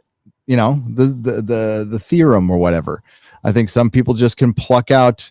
They talked about, there's some people who can visualize numbers, right? They can see the shit. They can work out the problems. I'm not one of those people, obviously, no matter how many drugs I took. I didn't see much. I saw a purple gorilla pulling a boat one time across the street. That was a lot. I hadn't slept in days, and I was like, I can't even remember what I was on, but I saw some shit. But I've never seen numbers. But yeah, they can. There is a grand design. I believe there is a grand design, and we'll probably never figure it out. But we're part of that grand design. I know this isn't the Inquisition, but Loki series is woke trash that deserves the rack. RIP to Marvel Cinematic Universe. You guys are great. Russian Bob for $5. I haven't seen the latest episode yet. I'm going to do it after this. I've heard very bad things, but any doubts? It's the MCU. The MCU. Yeah, Black Widow. MCU. Oh, I've heard bad things about Black Widow. Oh, yeah. I had a friend who saw it. Said it's terrible. Oh, my God. What is their problem? What are they thinking? What are they smoking? What's going on? Feige? I don't know. Dude, you're about to take your step into a much smaller world because the MCU is just doomed. So the answer I was given on why they're going down this road, and this isn't a person who's a decision maker or anything. It's just a lowly, no offense, friend, low, just a cog in the machine. We'll just say, is what Rogan said is nobody has an opinion and everybody's scared right now. So they're just matching their opinion, and the powers that be are scared to death of BLM. Scared to death of BLM. It's basically it's an extortion racket now. That's what I was going to say. Yeah. Yeah. And the CRT is being pushed heavily, and it needs to be in everything. And it's also dealing with intersectional feminism as well. And those are all part of the grand scheme, the big we were just talking about a grand scheme. There's another grand scheme going on, folks. And it's about, plucking our Western culture, we'll say, right? And just taking every aspect of it as they can and changing it. They're trying to rewrite history and fix the problematic history that's much too white. So they're going to woke wash it. Woke wash. Tolkien's next. Tolkien is in a few days. So no, this is going on, and it's because they're scared. It's not because they actually give a fuck. Nobody thought they did for 1 second. It's the path of least resistance. They are afraid. They are scared to death to be labeled as racists after they have been labeling people racist for a year. So it's having allies and not friends. That's the difference. You can trust friends. You can't trust allies. They're just your ally until they're not. So it's my friend said it's not fun anymore. And what's going to start happening is they're not going to be attracting talent anymore. And that's starting to happen already. So they're not attracting the best talent. There's a finite amount of talented people. They're going to go to other places or start working on their own or start content creating, and they're not going to be going to Hollywood anymore. So Hollywood will now start really sucking, which it already has. And without that talent, they can't make good art. Without good art, strong brands like Marvel, Marvel can survive 3 shitty shows on Disney Plus and a couple of bombs. I think they could. And if they turn things around, they'd be fine, but they're not going to. We know they're not going to. And it takes years to turn around. So it does. And I'm seeing more and more CRT crap in terms of, cartoonists and political commentators and stuff. Like Joy Reid went on a insane rant at one point, attacking somebody I follow on Twitter. I can't remember his name, but he's a guy that talks about critical race theory a lot and poo-poos it, and rightly so. And they're trying to turn this into some kind of politicized divide, which is complete nonsense. It really is, because there are plenty of people in our sphere, on the left and on the right, reasonable, sane people that hate this shit. It is always the extremists that are embracing this garbage as a small vocal minority. But I think the fact that I am seeing these extremists, reacting and trying to poo-poo this and to divide us means that we're winning, because I think people, the people, look, when you start introducing this shit in schools to kids, that's going to get normie attention real fucking fast. And I think that it's permeating at this point, Gary, and they're trying to lash out to try and save it, but it's doomed. I absolutely believe it's doomed. It is doomed, because I mean, just so you guys know, the premise of critical race theory is we live in a racist country that's always been racist and always will be racist. And if you're white, you're a racist no matter what. Fuck that shit. That's not, you know what? That's not a good place to start with me. Don't project on, for one, on Doomcock or me or anybody else what we are without talking to us first. And that is only meant to tear down Western civilization. Let's drop the pretense, please. Let's cut the bullshit. It's communist bullshit. That's what it is. And it's the socialists who really are communists, who can't admit they're fucking communists, so they call themselves democratic socialists. That's what the fuck they are. And no, I am not a Republican, but Republicans are persecuted. Christians are persecuted right now more than fucking anybody. That's why they're more than welcome here, and I'm happy to talk to them. I'm happy to listen to them and support them. I don't agree with them on everything, but we don't need to. But that has clearly been the prosecution. They have been labeled Nazis, and I've been labeled a Nazi, and I'm one of those. Everyone that disagrees has been labeled a Nazi. Exactly. This is the way it is. Right. Jordan Peterson, for God's sakes. Jordan Peterson. Soft-spoken Jordan Peterson's made out to be the devil. Yeah. And, absurd. And it got to the guy, man. I understand. I mean, look at the stuff, we get, and then times it by 50,000. That's what he got. I mean, it's just, I could understand that could get to people, poor guy. Yeah. I tend not to worry about it. Got something today. 10 minutes. It's fine. Because anytime you bring CRT, they just automatically go white supremacist. Fuck off. I just if you want to have a talk, let's have a talk. But using labels is the shortcut to intellectual dishonesty and dismissing a viewpoint you don't want to discuss by a personal ad hominem smear. And I don't respect that. It is not a valid way to argue. It is intellectually dishonest, cowardly, and it's scum. Scum do that. And what's pushing Hollywood into it is it's BLM. It's also big tech. As big tech becomes more powerful, they pretty much run Hollywood now. And what they say goes. What Amazon says goes. What Jeff, Space Bezos or whoever. I don't even know who runs Netflix. I should probably know this person's name, but I don't. I have no idea. Yeah.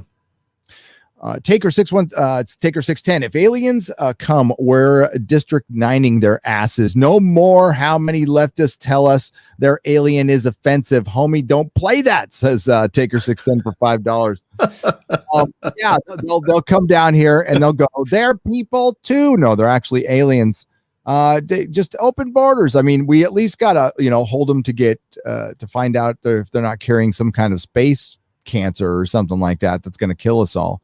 There is a reason why you have to stop people from coming into a country and at least check them out. Okay. There's a very good, grounded, scientific reason to do that. I hope people understand that someday. You can't govern by emotion, just like you can't, prosecute by emotion. It sucks. Like, this whole Bill Cosby thing. I didn't know much about it. I didn't even have a really opinion on it, other than I know a bunch of women came up against him and he went to fucking jail. Well, now that I actually looked into it and stuff, not thinking of just the trial itself, he did not get a fair trial. He didn't get a fair trial. I mean, we got to give people fair trials, whether they're and then find out if they're guilty. That's how our country fucking works. And sometimes guilty people go free, and sometimes innocent people go to jail. But for the most part, it's a pretty good system, unless, of course, it's fucking corrupt. And it's starting to get more and more corrupt, and that should be very fucking worrisome. That's just as worrisome as CRT in our schools, is how corrupt our courts are becoming. You know what? Keep your nose clean out there, folks. Just keep your nose clean. That's all I got to say. Stopping by to say I love you both. Hail ExoZone, says Kevin Ian Common for $2.99. Check out the Razor Fist video after the show on the Bill Cosby situation. I just say take a look at it. That's all.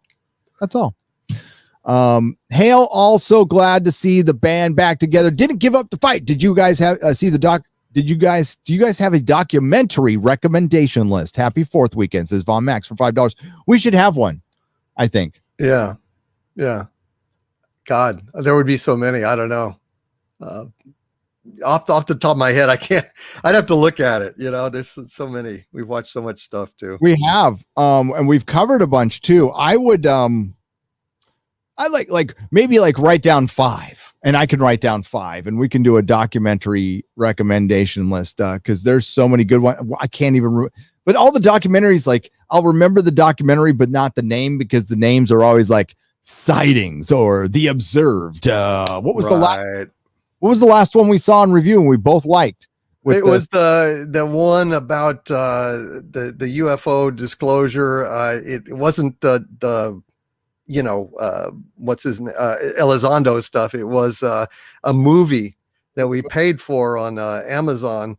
But as far as the title goes, remember it had that wonderful actual Polaroid of that UFO that we shot in the backyard of that guy. But I can't remember what it was called. I can't. There's a way we can look at your purchase history, right, in Prime. So yeah, I think there. Yeah. If I go to Prime orders, here we go. We go to orders, and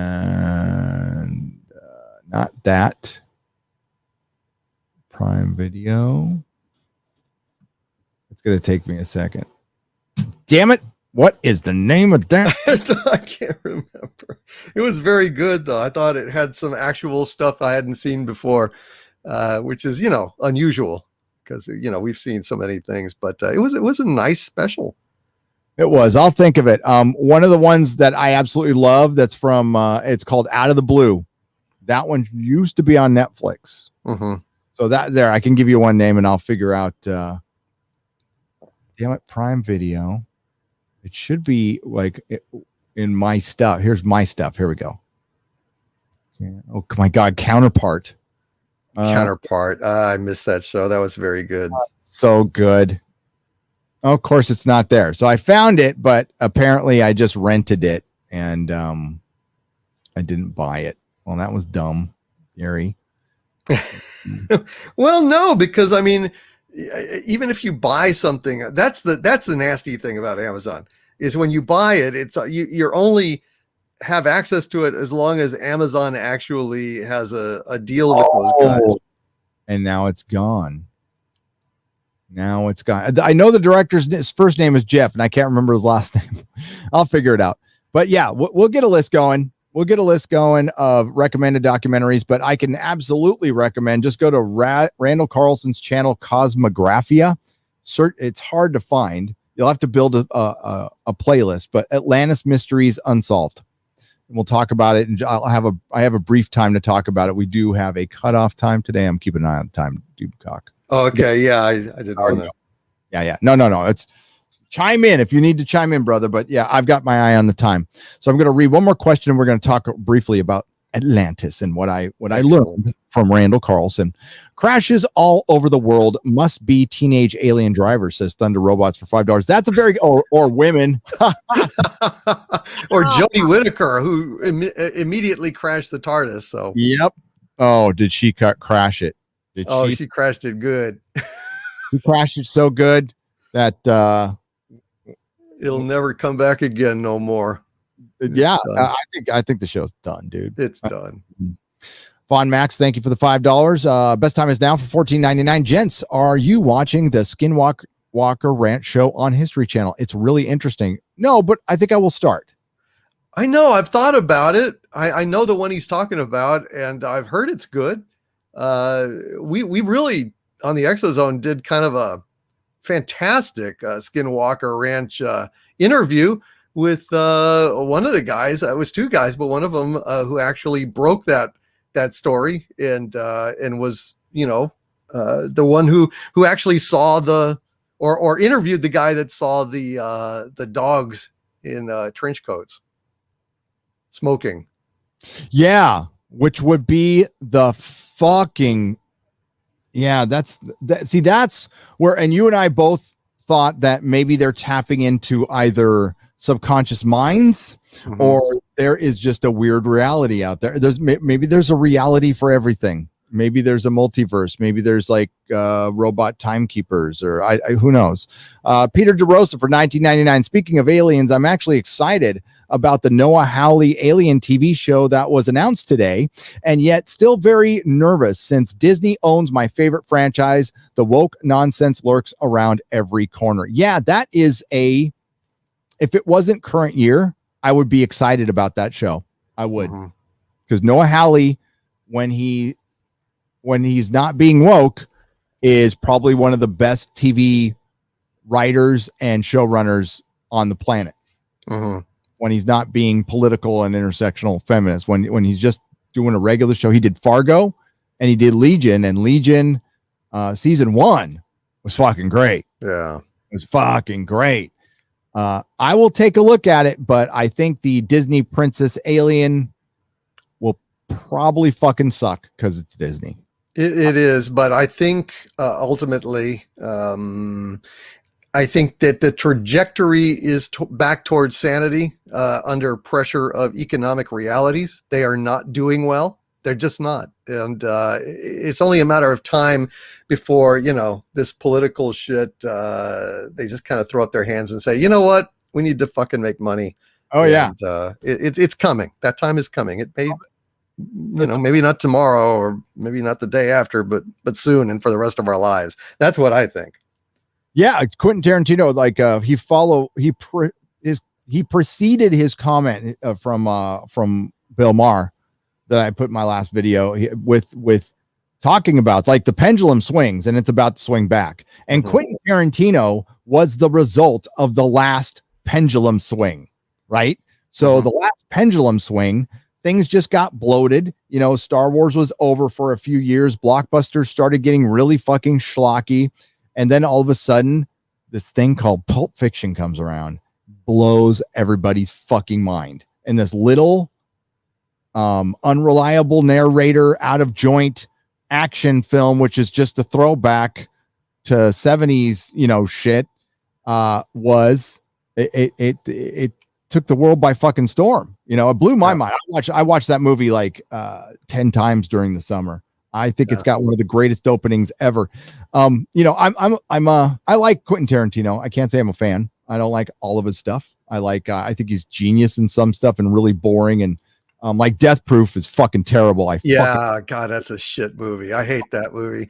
But he is great. One thing I hated on that interview, and it just shows artists aren't always the best judge of their own stuff.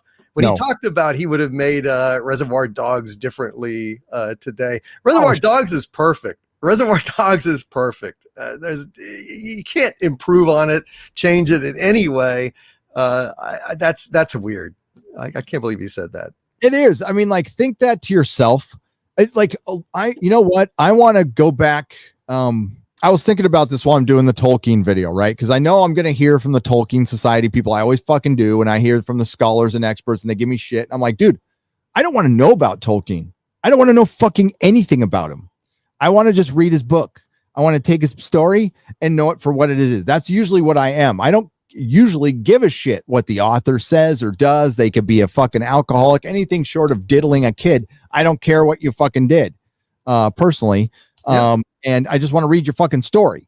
But now, you know, it's too much information. You know, if Harrison Ford talked as much back then as he did now, he wouldn't be that big of a star because people would have figured out the guy's dumb as a bag of hammers. But like, you know, he was a mysterious guy because his agent was fucking smart and didn't let him do interviews. Yeah. You know, like, we need to go back to that. Yeah, like an actor is either savvy or they're not on social media, and it'll work for some and others. Like fucking Jody, not Joe. Oh my God, slap myself. Gina Carano is savvy on fucking social media. People go, no, yeah, she is. Oh fuck yeah, she is. She's a bigger star now than she's ever fucking been. Yeah, bigger star now than she's ever fucking been. That's called savvy. And that's the future. That's the fucking future. It's Gina Carano. It's being able to be, you know, be able to interact with your fans, or don't, or just be a mystery and an enigma. Go back to that. I that would be great. Then you'd be safe. You could actually date women probably, because there ain't no dating going on in Hollywood right now. It sucks. I always want, you know, as a kid, I always wanted to be in Hollywood and make movies. Now, I don't want to go anywhere near that shit. No, fucking Allison Mack, dude. Allison Mack. Okay, you want to see sexism, folks? Like, fuck the cult leader, right? Yeah, he branded women and did terrible things, and he got 120 years in jail. Okay, she got 3. I mean, listen, it's Chloe Sullivan from Smallville. I know, I liked her too. She was cute as a button, that Allison Mack, and she served women up to this guy forever, and she got 3 fucking years. Which means a year and a half. She'll be out in 18 months because you do halftime if it was here in California. I'm not sure if it was in here in California, but most state prisons, because they're crowded, each day you serve 2, right? So I served a total of 3 years on an almost 5-year sentence. So, I mean, I'm glad I didn't serve 5 years and I served halftime, but and 4 years of my life total behind bars. And I didn't serve up women for sexual torture. You know, Jesus. Yeah. Yeah. So like, she better be thanking her fucking lucky stars and all her gods that she's got a pair of teats, because the system was really nice on her because she was a girl. That's not fucking equality. That is bullshit. Yeah. And that happens all the fucking time. She should have gone for the rest of her fucking life. You do the crime, you do the fucking time, especially if you're abusing people and shit. But no, she's a star. She's cute. She's a girl. She gets up early. That's fucking sexism. So yeah, cry me a river about all the other shit. Yep. Fucking it's pathetic. Are there any good films that deal with the topic of alien abduction?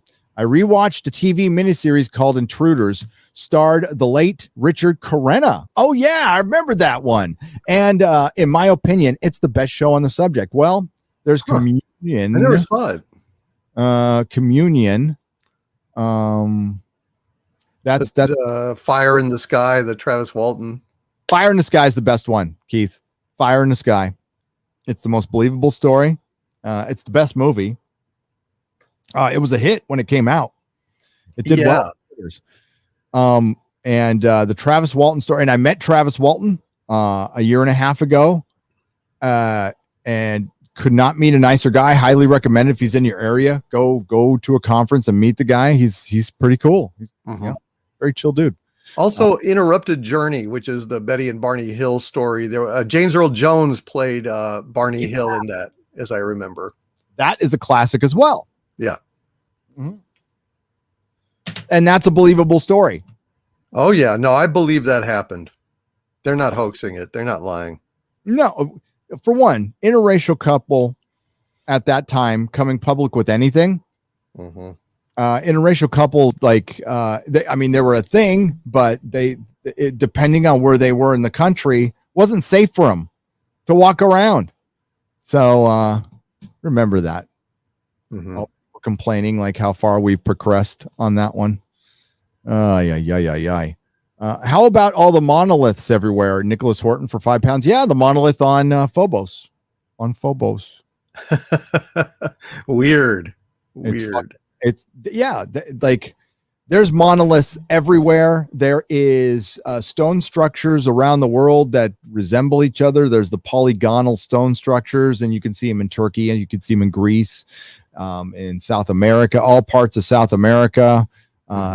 The only place there isn't polygonal structures is here in America and up in Canada, because we were under ice and then got wiped out. Right.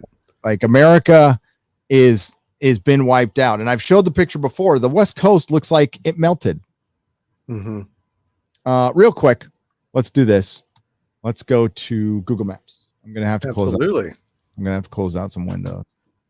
Give me just a second here. I'll open that window back up. Yeah, just to explain, guys, I have a very, very rare family thing today, so I have to leave in like 15, 20 minutes max. So that's on me, but that's atypical. Generally, Thursdays are totally open for us. So yeah, and we're probably going to do this more towards the evening. We still have set a set time, but we will let you know within a week. The next one will be on Doomcock's channel, and that will be the set time. And if we do it at night, I am totally cool with keep putting it on the main channel. Right? Great. Yeah. Night thing. Yeah. Because I'm going to release videos during the day. No more night videos. Here we go. This is nice. So I'm going to be quick about this. Again, I recommend you go to Cosmographia. It is, I could be saying his name. It's Randall Carlson's YouTube channel. I'm going to contact him to see if Doomcock and I can interview him someday. I would absolutely fucking love to do that. That'd be great. Okay.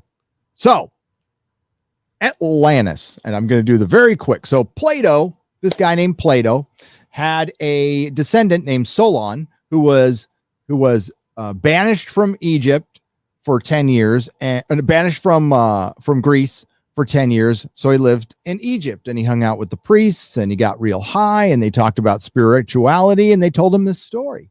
And they said, "Hey, it wasn't Greece.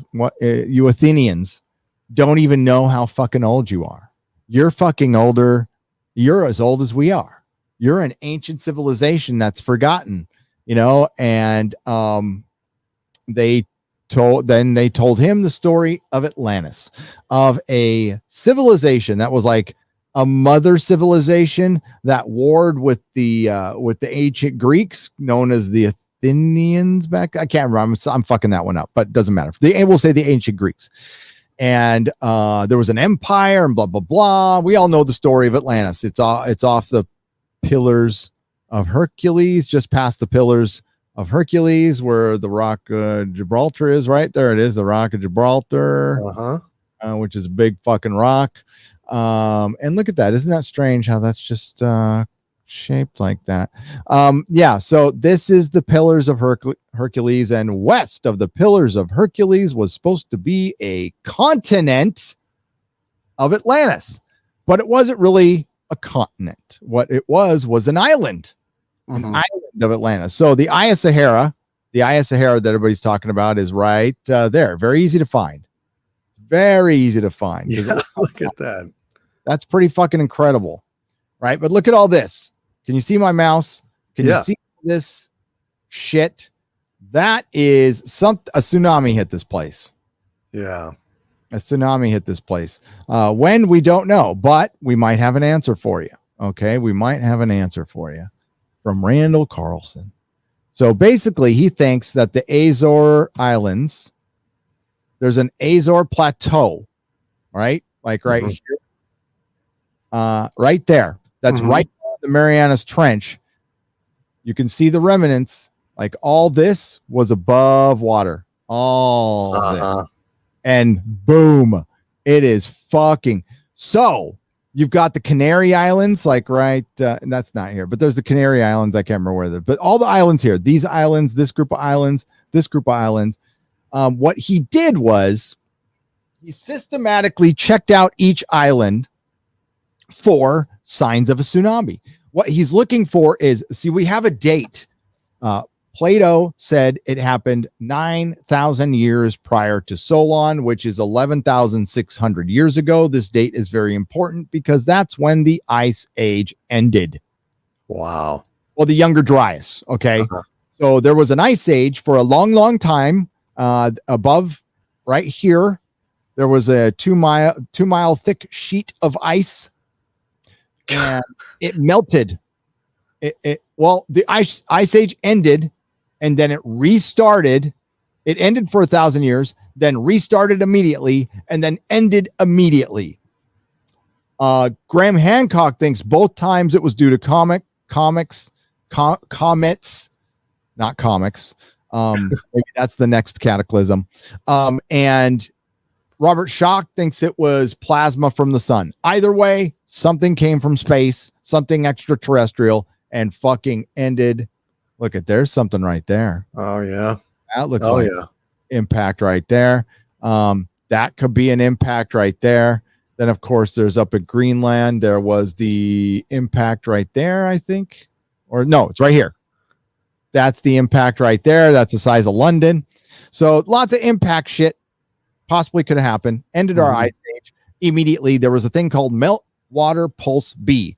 All of this fresh water that came down here. Look at that. Doesn't that look like melt to you? Doesn't yeah, it sure does. Melted fucking everything. God.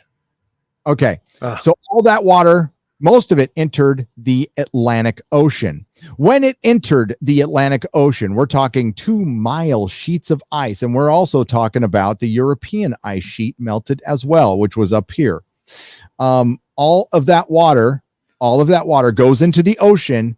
All of that weight is off of this land, and it buckles it. So what the best way Randall Carlson puts it, and he talked about in the Joe Rogan, is when my ass gets off this chair, the chair will go back up. Land does the same thing, but when it goes up, it needs to go down somewhere. That's where we get to the Marianas Trench. That's where we get to the plateau. So the oceans were 400 feet lower, but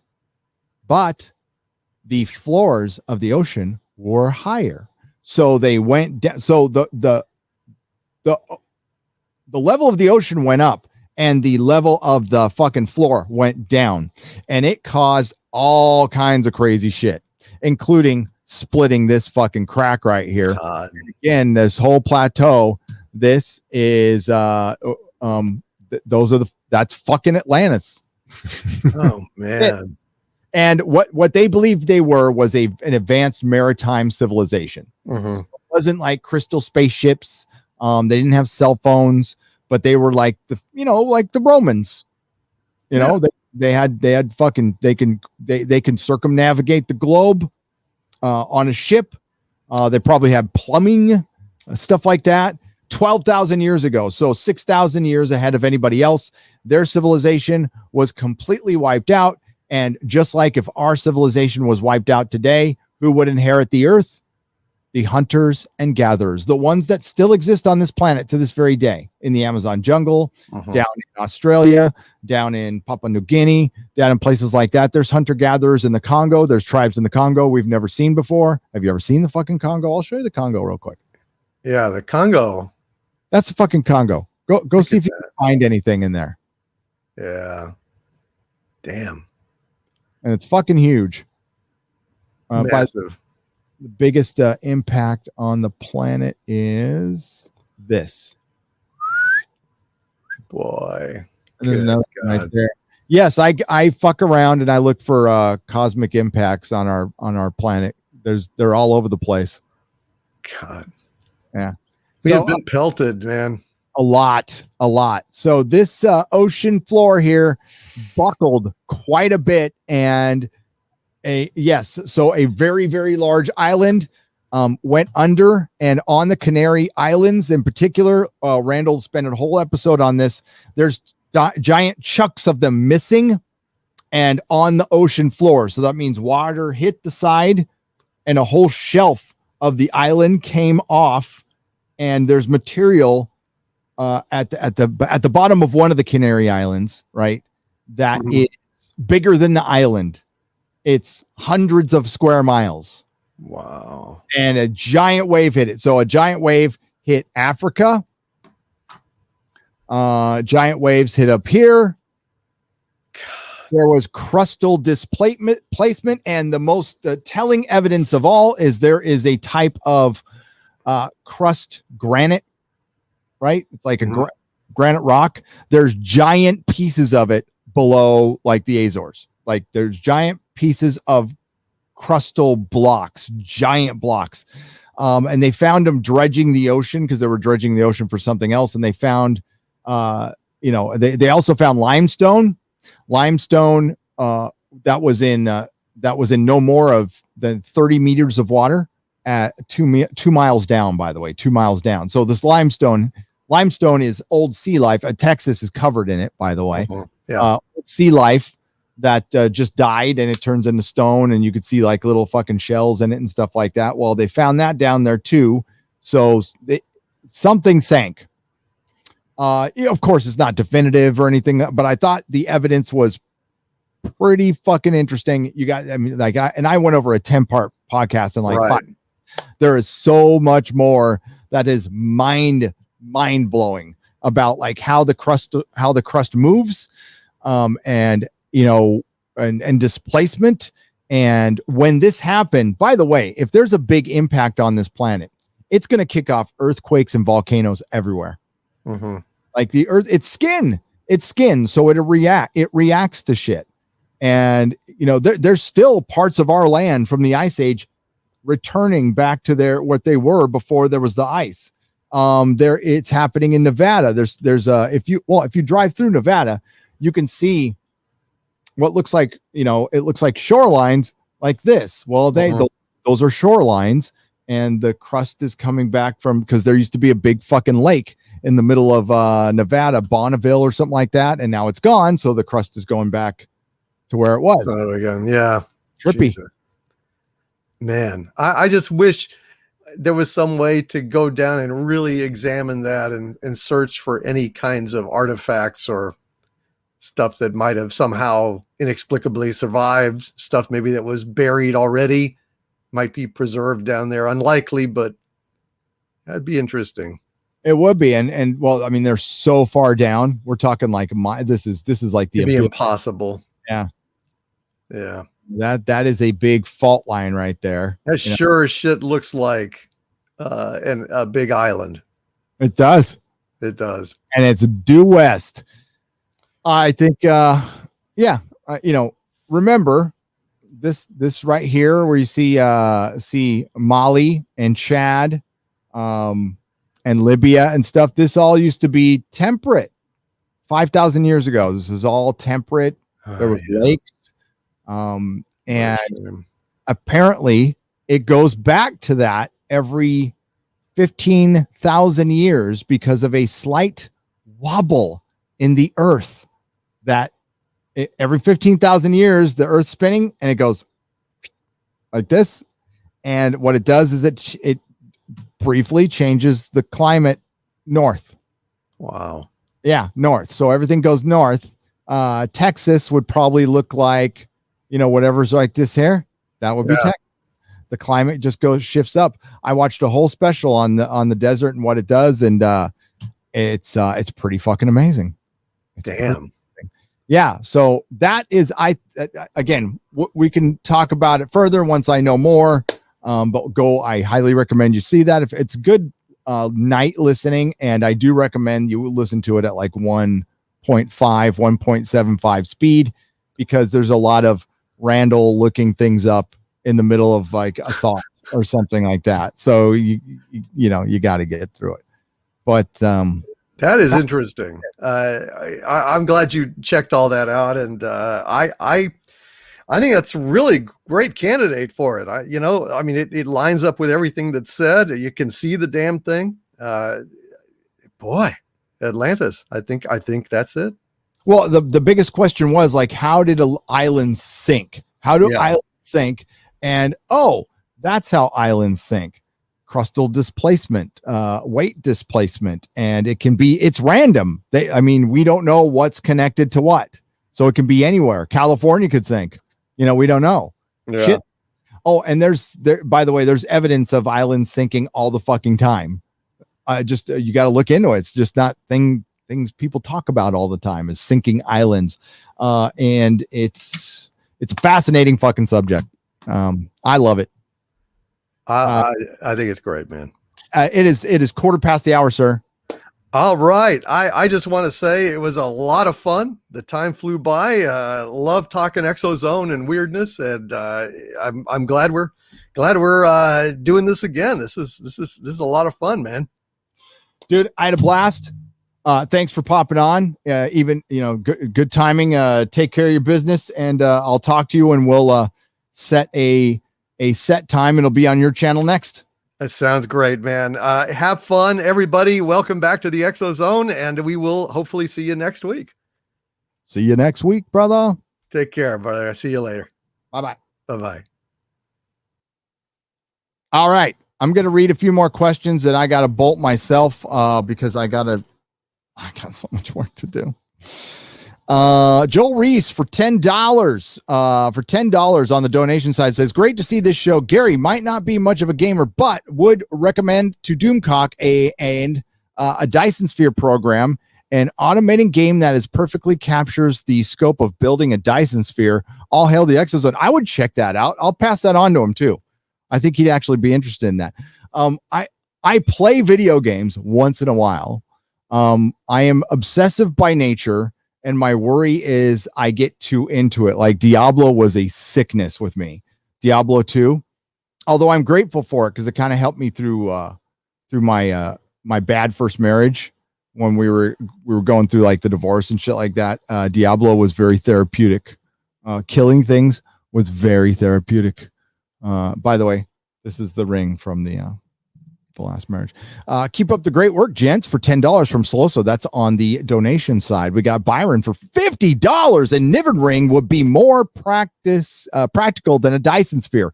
A ring, true, could be constructed with the material in our solar system, and Sphere would be material from hundreds of solar systems. You start with the ring. I think the Sphere is probably started with the ring. Brian, thank you for the $50. Hell yeah. Just because our brain size stopped increasing 200 years doesn't imply our cognitive toolkit came immediately preformed. Biology gave us the hardware, but the software of the mind also needed time to develop higher order functions like language and art, etc. Loquacious Primate for $3. Oh, I agree. I just don't think I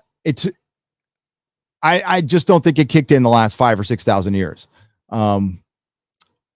So I believe one of the things that kicked that put our software in the gear, just like, and you would know more than me because you go to school, but just like that pig who is free now and his snout starts growing and the hair starts growing and he becomes more badass out of necessity by nature, basically starts fucking mutating. I think when humans started living through cataclysms and they had their survival, their fight or flight had to fucking dial up to 12. Then we started thinking of stuff like we need to start saving food. We need permanent shelter that can protect us, not just a tent where we can sleep at night, like something more permanent. We need to stick together to survive because we are much better in packs than we are separated. We are social creatures. So I think that is what got our cognitive skills going. That was our fucking Windows XP disk, right? So yeah. I can Alice for $5. To be honest with us, Doomcock, all the UFOs and the flying Tic Tac, are you testing tech for your takeover for Earth? Well, yeah.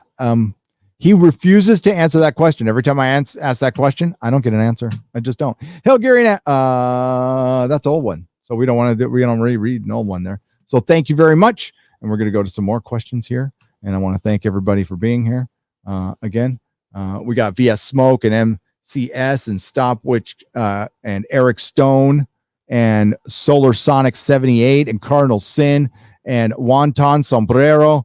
Drew JD2, Brown Gaijin, a lot of nice folks here. Mick Bright, Living's Flame, Lady Gravemaster, Lord Moore, Chihiro Mononok. Did I fuck that up? Sorry. Max, relax, Max. Supernova 2016, Lazio, Panaflex. Is that how you do it? Chris Persia, the Canadian Wrench. What's up, brother? Joel Reese, Montana Horseman, Terry B. Is that my sister, Terry B? Is that you, sis? Or is that a guy? Well, my sister spells her name like a guy, Terry. It's Terry. It's my older sister. Sapphire Dragon, Boris, Draconi, the Lone Cyberman. You're awfully alone now. Got a show. Andy Moore. Kellen Winslow.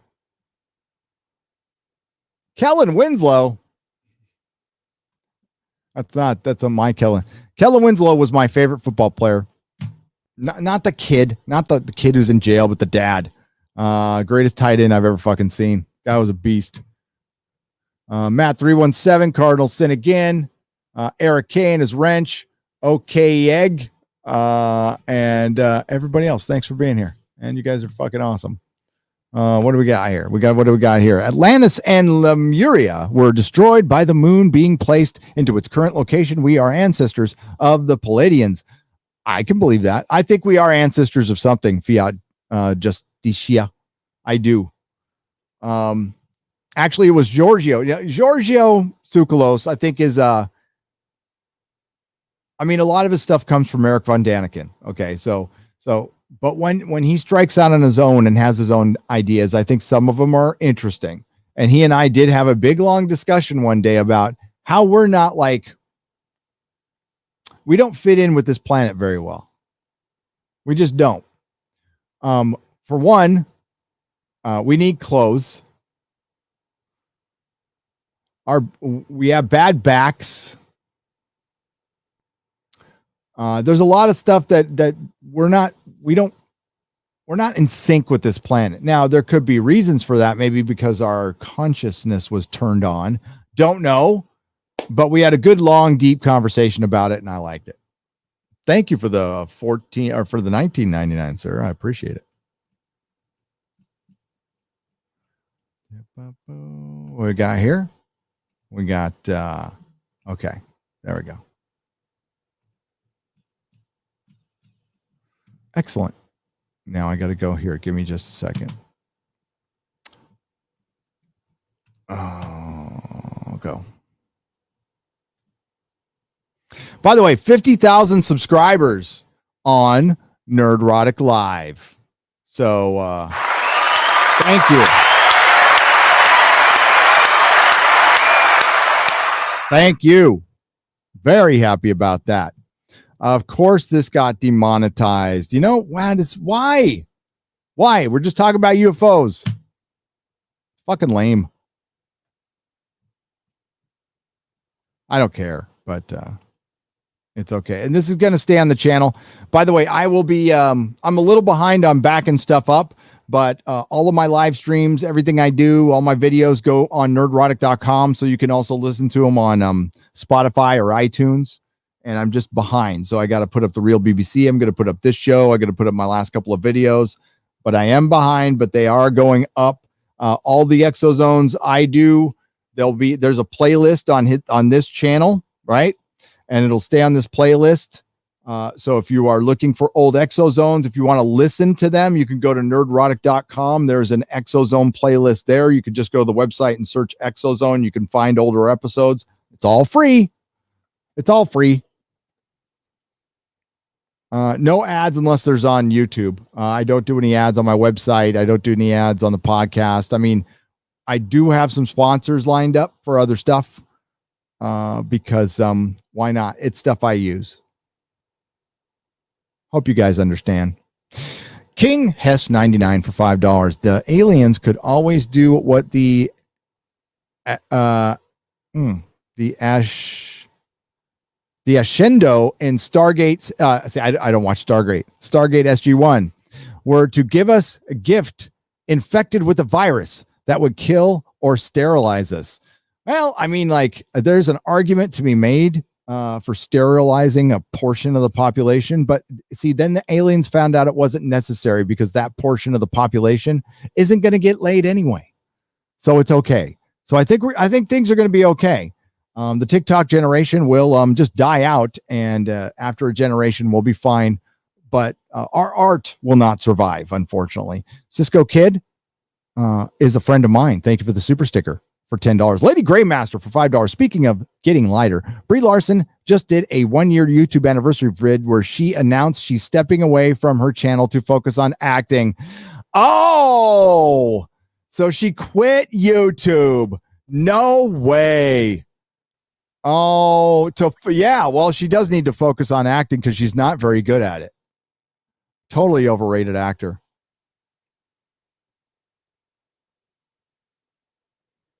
You know, she started the channel, Lady Greymaster, and immediately she realized it's fucking work. And it takes consistency.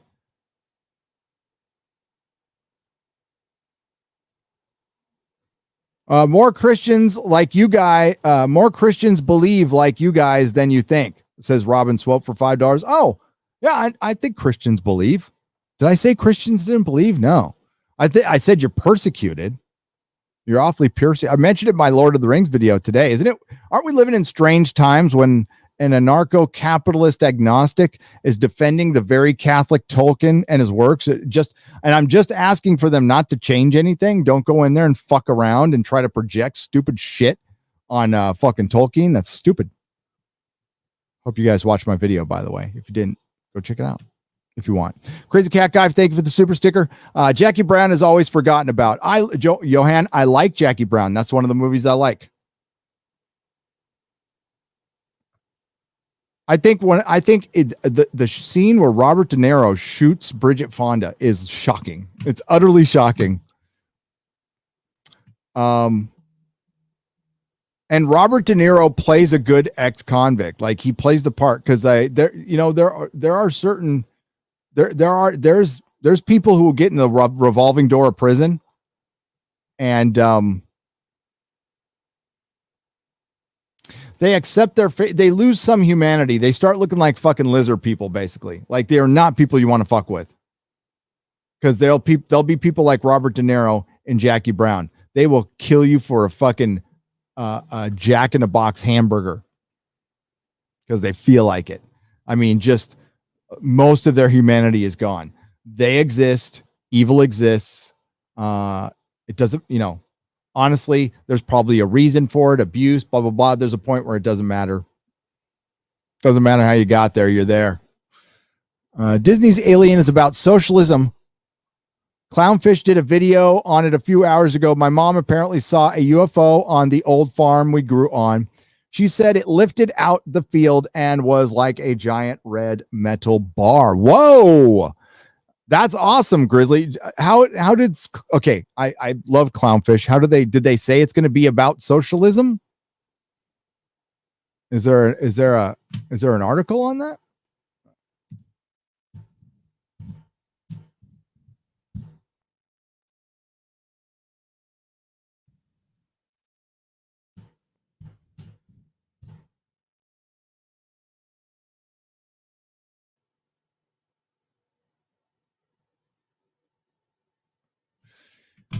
Yeah, I'll watch their video. I'll go check it out. I would have to do some research on that before I made that statement. That's just me, though. They said inequality. How about inequity? Maybe it's about inequity, Grizzly. Mr. Londell's Groovy Movies for $2. Documentaries start with Chariots of the Gods. Fuck yeah. Mr. Londell's Groovy Movies, you are absolutely correct. Chariots of the Gods, classic. Nerderotic and Doomcock, I would recommend looking up the YouTube documentary called Endgame, Blueprint for Global Enslavement. Brian Anderson, I will watch it. Thank you for $4.99.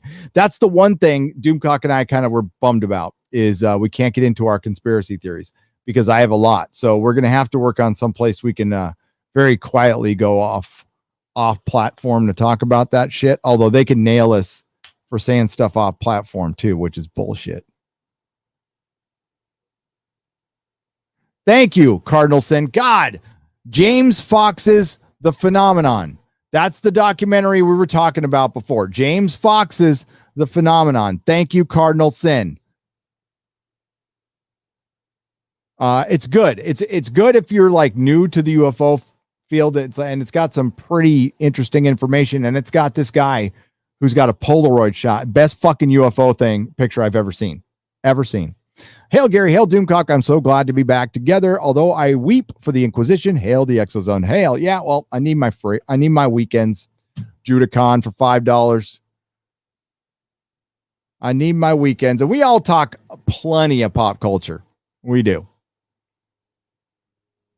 But we'll see when I get when I land in permanent digs. I will let you know because I'm going to have a studio and it's going to be hopefully cool. Oh, shit's getting real. I forgot that to sell a house, you almost got to like buy a fucking new one to sell your fucking house because my house is 100 years. Sorry, I'm cussing, but my house is 100 years old. The backyard was neglected for a long time and it needs like the realtor came in and said, it needs all this stuff. And I'm like, okay, does it really need it? And she said, yes. I'm like, okay. Because everything in San Francisco, and I'm not kidding, costs 3 times as much as anywhere else. So if you want to have a gardener come and mow your lawn and clean up your backyard, and it's like $300, in Nebraska or Texas or New Mexico, it's $1,500 in California. And that's for like a smaller lawn, not like even an average lawn. Everything costs 3 times as much for the privilege of living in a city where you have to dodge human poop with used needles in it. Loquacious primate required for civilization is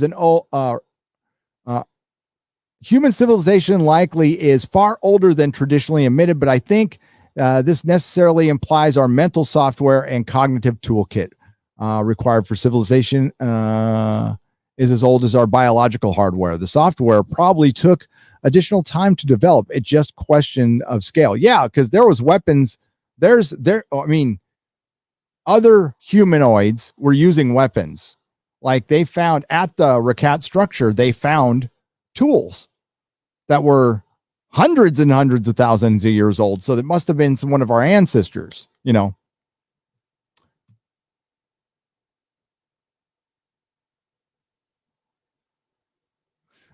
Slayer Sigma Zeta for $5. Hey, Gary, considering all the crap of the left, do you consider yourself a conservative? No.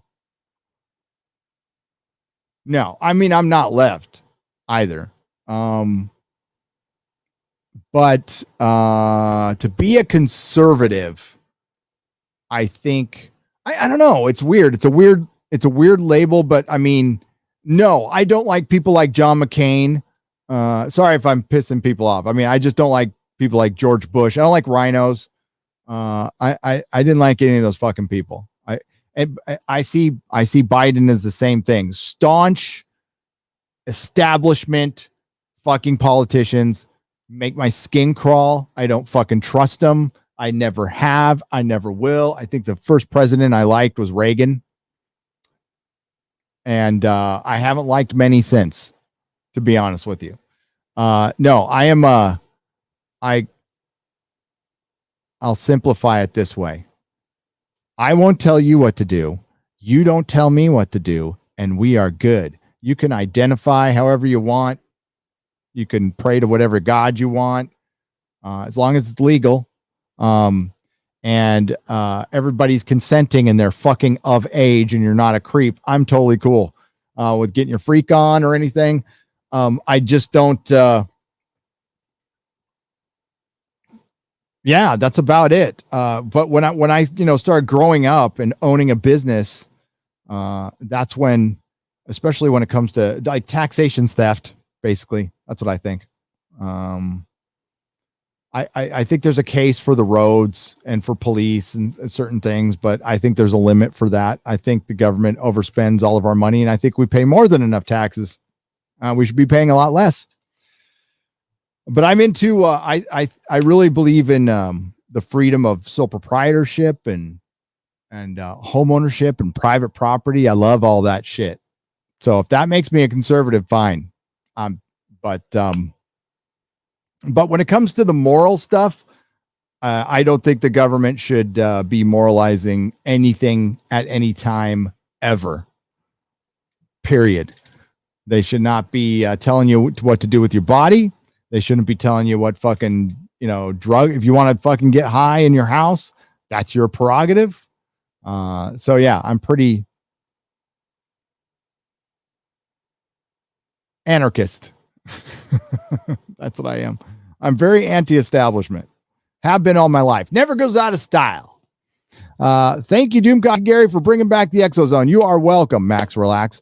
But of late, Slayer Sigma Zeta, I would say over the last 10 years, I agree with conservatives and Republicans more on believe it or not, on issues of freedom of expression. How fucking strange of a world do we live in? But I think the right has evolved in that sense.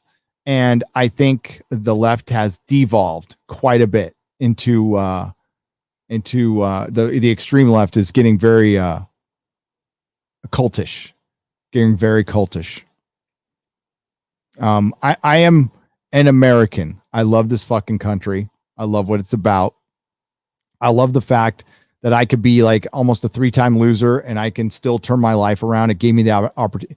It gave me the tools. It said, there are these tools that are available to you if you work your ass off for them, but they're here for you. We're not going to fucking help you other than that, but we're going to provide you the opportunity.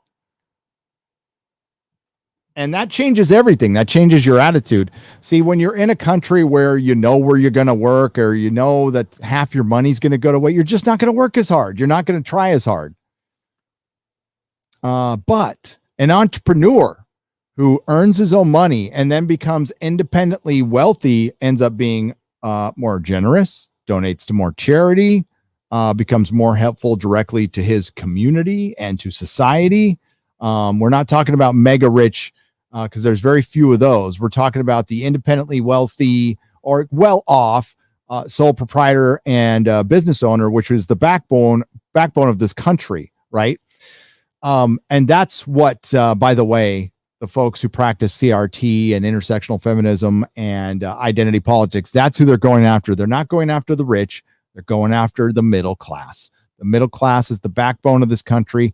If you take all the rich people away right now, all this 1% bullshit is bullshit. The middle class pays a lot of the tax. A lot. It keeps this fucking country going. Day to day, it's the middle class that keeps the country going. All right. Yes, there's some immensely rich people. Who cares? That's what they're going after. They need to get rid of that. They need to lower the middle class down to poor. And that's what we're fighting for, folks.